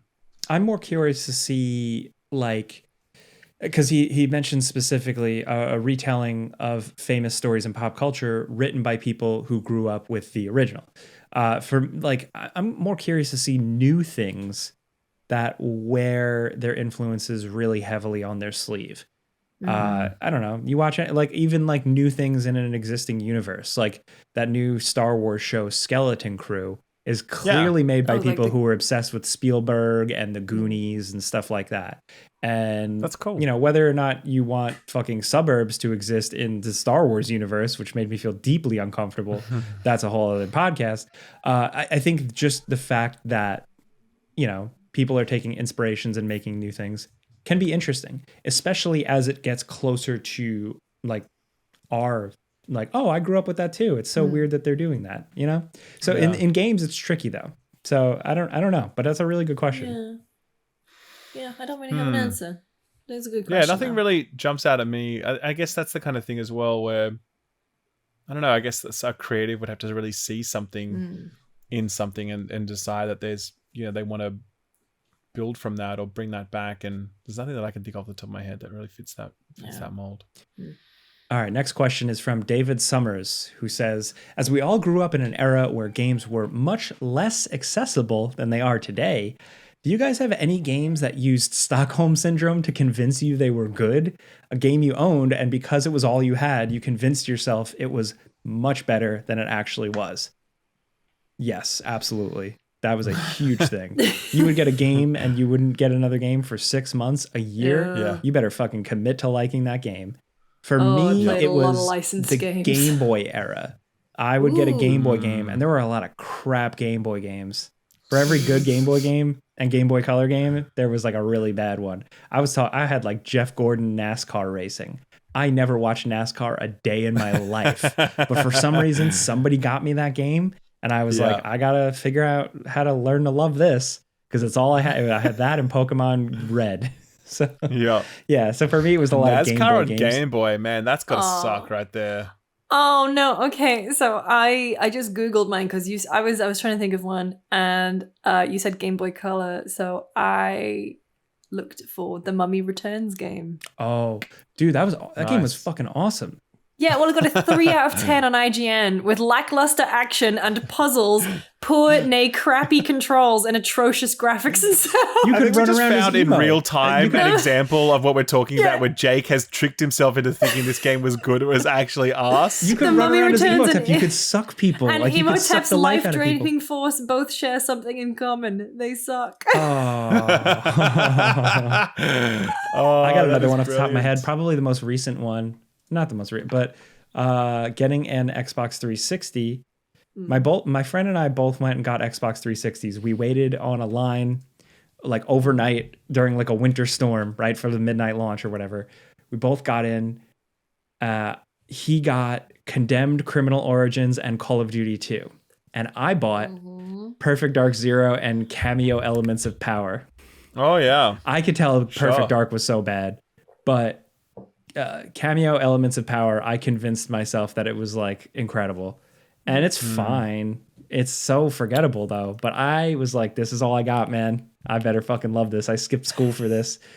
I had this like old 2D like Batman game on the like Mega Drive or the Genesis as you guys called it.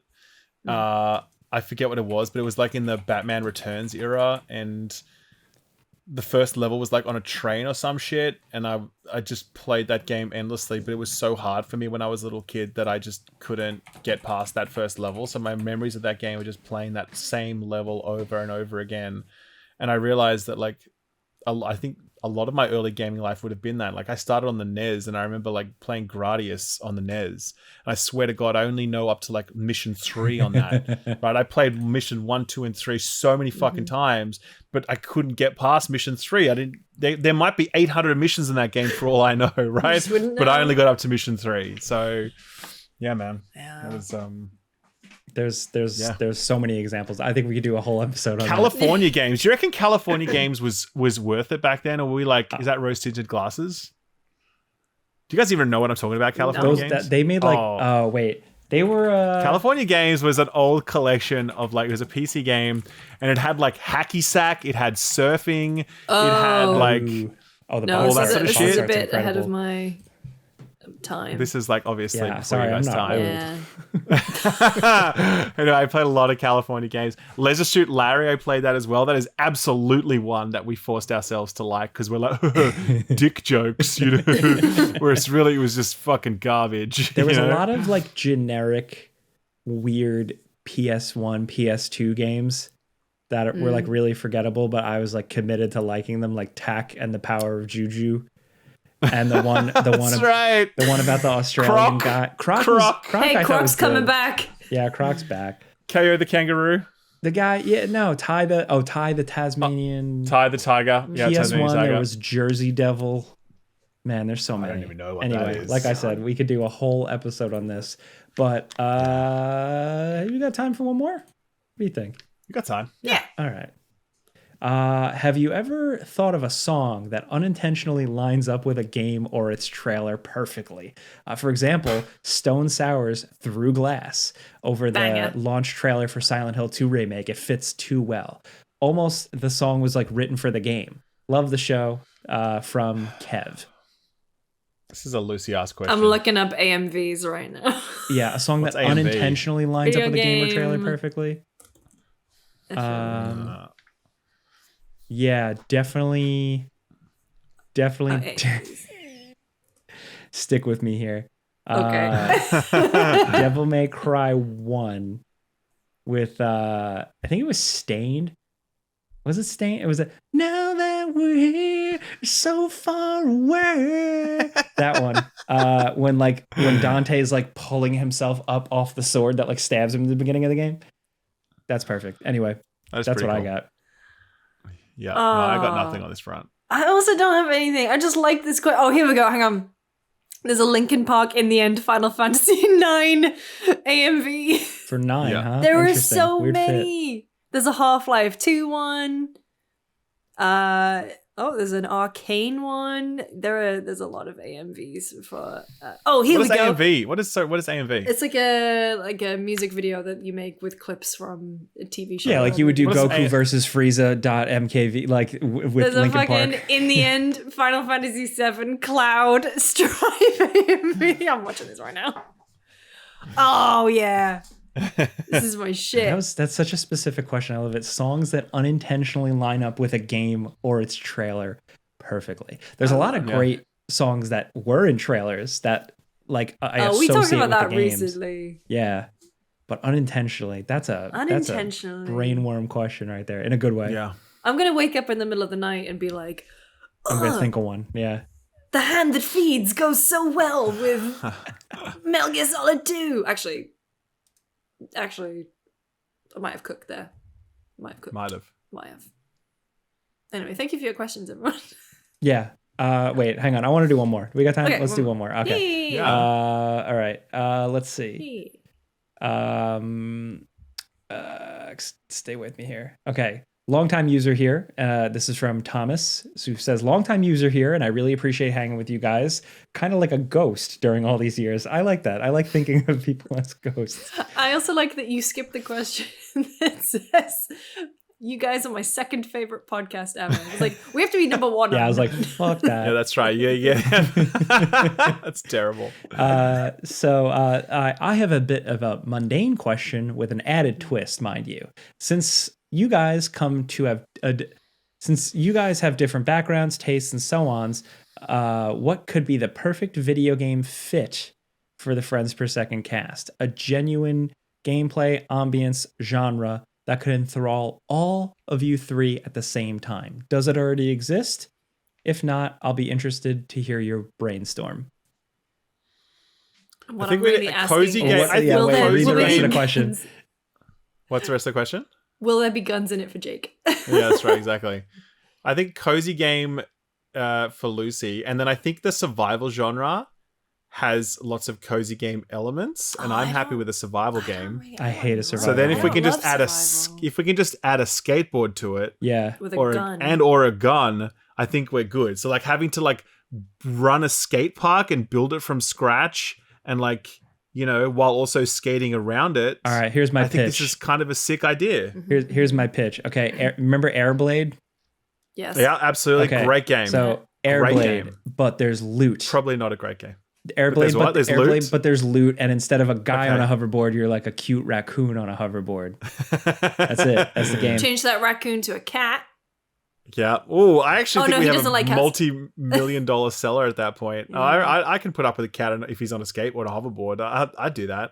Yeah. Like Blinks the Time Sweeper meets Airblade meets But there's like a Dondoko Island Animal Crossing thing. that's it. Yeah, exactly right. definitely. I think that's it. I think that's what throws it together. Yeah, I like Having to the way build you your own pivoted to Blinks a little bit because I was going for more of like a more of like a cozy indie, but like with Blinks it implies that like he has some attitude, Yeah, well, that's it. He's on a hoverboard, man. Come on now. He can't just be like fully wholesome. I mean, what wholesome character rides a hoverboard?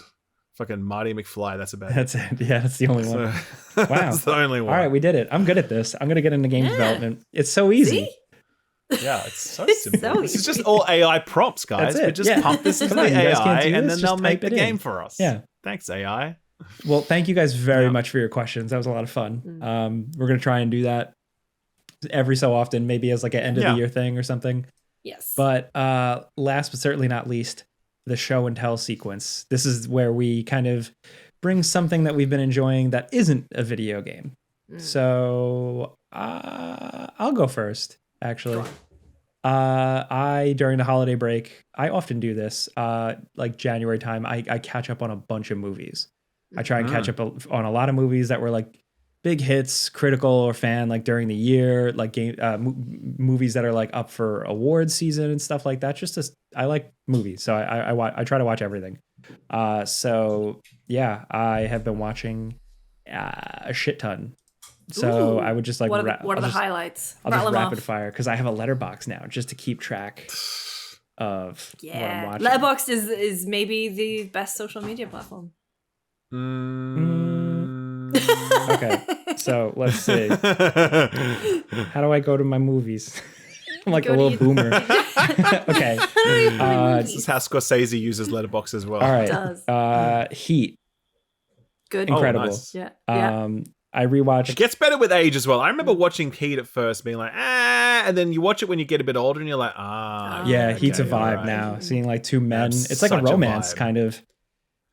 In a very awkward way, and just like, and the greatest. Also, Yeah, when that's when right. De Niro says that he's from the Bay Area, I laughed. I don't know. It just didn't feel right. Sorry. Bay people don't talk like that. No. No. Yeah. So a Real Pain with Jesse Eisenberg and Kieran Culkin. Kieran I've heard of Culkin, that I one. wanna Very see yeah. that. small, very simple, but nice. The Substance is like one of my favorite movies of the year. Absolutely incredible. All my favorite Banger. things. It's like weird, great sound, great music, incredible editing, practical effects, attractive women, monster mash, ghoul stuff, spookiness. I love it. So good. I rewatched The Page Master for the first time since I was 4 years old, and I cried.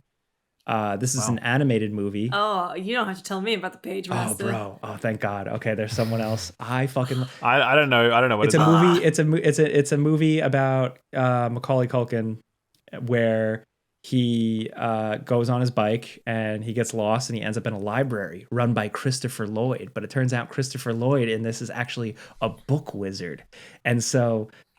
Macaulay Culkin gets like sucked into book world, and then he gets to hang out with Treasure Island. Oh yeah, And I have seen this when I was a kid too. It's Now that I see the incredible. poster, Yeah, yeah, Animation absolutely. is incredible. They encounter like Captain Ahab and Moby Dick and like Dr. Jekyll and Mr. Hyde and so many incredible things. It's just a movie about like reading is good and being smart and nice is cool.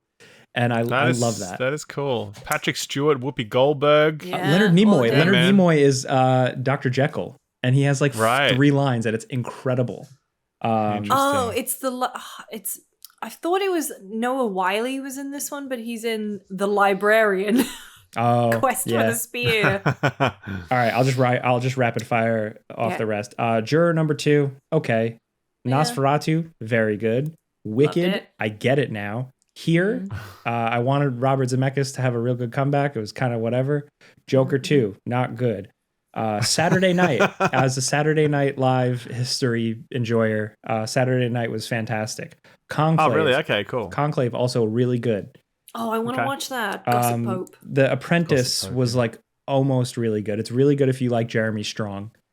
And Carry On, man. What a dumb. Carry On. How was that? Did that look so dumb? Oh, It looked so like dumb. the I loved it. dumbest It was fucking perfect. piece of shit movie. Do you remember? It's just Die Hard, right? It's not. It's actually. Do you remember Phone Booth with Colin Farrell? Yes. It's Yes. that in an airport. Oh, wow. okay. Fucking awesome. That is pretty cool, actually. Okay. Anyway, I that's love my that. show and tell. Yeah, that's cool. Well, I mean, I spent my entire time watching the appendices, basically. Yeah. But I also watched Gattaca. I've Over the never break. seen that. Is that Yeah. Ethan Hawke? Yes, Yeah. Ethan Hawke and Uma Thurman. And Hot. I'd never seen Oh, it that's either. a hot poster. Sorry. Yes. And it's just it's got Jude Law as well. And it's a fantastic movie that has aged so well. It's just a really great thriller with some cool sci-fi themes like kicking in over the top of it and brilliant performances. And I was just like, damn, I was so glad that I finally checked this out all these years later. I watched it on 4K Blu-ray. Nice. And it was fantastic. Why is it called Yeah, that Gattaca? was- Is it the name of like a spaceship or something? It's of their station that they're at. Cool. Yeah, it's like a facility basically Okay. that's kind of doing stuff. But yeah, it won't spoil that because it's like part of it. So, but yeah, great movie and definitely worth circling back to if you haven't seen it. I have not seen it, and I literally just messaged my friends and said, "Can we watch Gattaca?" You And will actually Max- love it. Max replied immediately, "Yes." So Yes. great. It's a really, really great film. It's also kind of, interestingly enough, it's also a weird inverse of Talented Mr. Ripley, because in that one, Jude Law gets his identity stolen from him, whereas in Gattaca, he's It's- willingly giving his identity away, and it's just they're a nice sort of bookend approach to that, given Jude Law and his career. So yeah, very cool. Cool. I liked it, and other than that, I just listened to a lot of Blood Cultures because I did a preview for Skate Story before the break, and the band that's doing the music for that game is called Blood Cultures, and they're like a Jersey band. They don't show their faces, and I started listening to their stuff, and it's fucking good music. Ooh. I don't even know how to describe it. I don't know what genre it is. It's just cool, weird ass music that I was into. Love it. So Blood Cultures, but just go check out if you haven't checked out that Skate Story preview. By the way, please go do that. Good video. Not because I want ad revenue, but because like the game itself is actually incredible to look at, and the soundscape music's is great. unbelievable. Love it. Music, that's all the music is. That is Blood Culture. Yeah. So, Okay. Cool. I didn't know. Yeah, Okay. really recommend checking it out. It's super good. Mine is Nosferatu. Oh, you say it like him. Nosferatu. Nosferatu. So is this just a vampire? Like, okay, just without spoiling anything, is this just a pretty classic vampire retelling? Oh, It's a well, do you know the retelling of whole Nosferatu. idea of Nosferatu?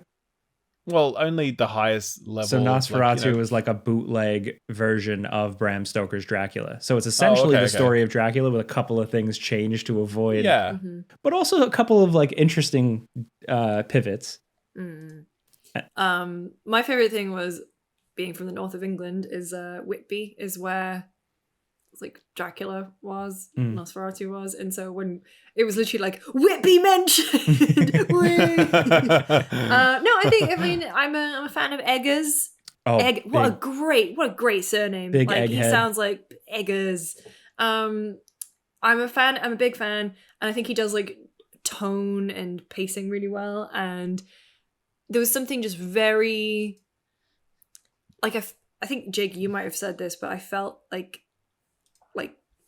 dirty coming out of it because it was such a gross movie, and like all the rats Was and it? like no, like Oh, I see. the rats and the Nosferatu himself, like the prosthetics, and like it's and just like the you feel sexual like a elements layer too. Very yeah, like you feel like a layer of grime on you. yeah. And I mean that in the highest compliment. And obviously it's also fun when there's one particular moment, which obviously Bloodborne taken a lot of inspiration from Dracula and Nosferatu itself. And there's a moment in it, and it reminded me so much of a very particular moment with a carriage in Bloodborne that I leant over to my friends and I was like, ugh, and we all were just like thinking the same thing. What did But you I think think of the design of Nosferatu? Because when I first saw, and I won't spoil what he His looks dick. like, but when I first saw him, I was like, oh, like I did like the Oh. Leo point, just as like a vampire history enjoyer. Like when I saw the look, I was like, oh my God, I can't believe they're doing this. This is such a cool, weird angle. I know some people do not like it because they think he just looks like Borat, but That's the thing. I love the fact that he's gross. yeah, I love the fact that he's gross, and he's still, is in the mind of all these people, and he's so alluring to all these people despite, like rotting essentially. I think the performances were great. I think keeping it to that kind of small cast, but of cast who everyone, like Defoe obviously is going to be incredible. Yeah. But Nicholas Hoult and Lily Rose Depp, man. Lily Rose Depp, I really worried when she got cast. Not worried, but like I saw her get cast and I was like, okay. Haven't really seen her in anything. I didn't watch that The Idol? Euphoria, the Idol thing. Yeah. You did you? Some of it, yeah. Yeah. Mm. And I thought she might have iPhone face, and I thought that she might not like work for this, but she's so good. She's really good. She does some things in the movie like that are very like you see especially like women in peril do in a lot of horror movies, but somehow she managed to like do it so incredibly well. Yeah. She does so much physicality too, and they were saying that like there were points where she's twitching and jerking and you think there may be wires or like a fake body, and it's all just her. And I think it'd be it's a very tricky line to like not be that damsel and not just be like a completely like ultimately very pathetic character. Yeah. And I think she puts enough power behind her performance that she'd like every time she's on screen I couldn't take my eyes off her. And the costuming was great. I think maybe it's not like a perfect movie. I think I still prefer like The Northman maybe. What's your favorite Eggers movie now that you've seen now with all these? The Vavitch. Me too. Yeah. All right. I like The Vavitch a lot. It's the best, yeah. I just love that creepiness. I love that. Yeah. But yeah, I really enjoyed it. Good film. Good spooky film. Good. Real I really want to film. see The Conclave though. Yeah, you should. That's right up your alley. It's literally Popes, it's gossipy bitches. It's gossip popes. Yeah, it's great. They're all just going in rooms and being like, "Oh, did you hear about so and so? What are we gonna do about this?" Yeah, that shit. Okay. Yes. Well, that's it. Yeah, like I said, I've been prepping a move, so well, I haven't good. done much else. All right. Well, thank you everybody for listening to Movies Per Second. This has been our first 2025 episode. We're easing in. This was nice. Thank you guys for your questions. Congrats to the Nintendo Switch for may or may not. Wait, hang on. I'm gonna do one final look. You check the news. I'm checking the Twitter. It got revealed while we're recording. This is gonna be really funny. It's still Donkey Kong. Okay. Still Donkey Kong. That tweet is racking up likes. Oh my god! Wow. Whatever. Well, folks, where can people find you? What are you cooking on? What's going on? I'm here on the Chill Up channel, unless you're listening on Spotify, in which case, please, or other podcast platforms, in which case, please give us a rating. We would love that. A good one. And I am cooking on a preview right now for a game I played I can't talk about yet. In fact, 2 previews for games I can't talk about yet. I think you can talk about, if it's the game I'm playing tomorrow, I think the social embargo is up tomorrow. And I think we can say that we're playing... I don't want to risk it, just in case. Okay. Well, you'll see it soon. In case we're wrong. Oh, can you? Is it actually tomorrow? I've got it up right now. You've got it there. One second. Social media teasing embargo, January 16th, 9 a.m. Yes. Okay. So you can share. So we can say that we played it. That we have played Assassin's Creed Shadows. Lucy and I have played it. Jake, you've also played it. Yes. Yes, so all 3 of us have played it, and we're allowed to talk about it later on. I'm not sure if we're allowed to say when later on is, but it's the 23rd. Okay, right. So we're allowed to talk about it then. So I'll have a preview then. But also, I'd like to hash it out on the next podcast episode.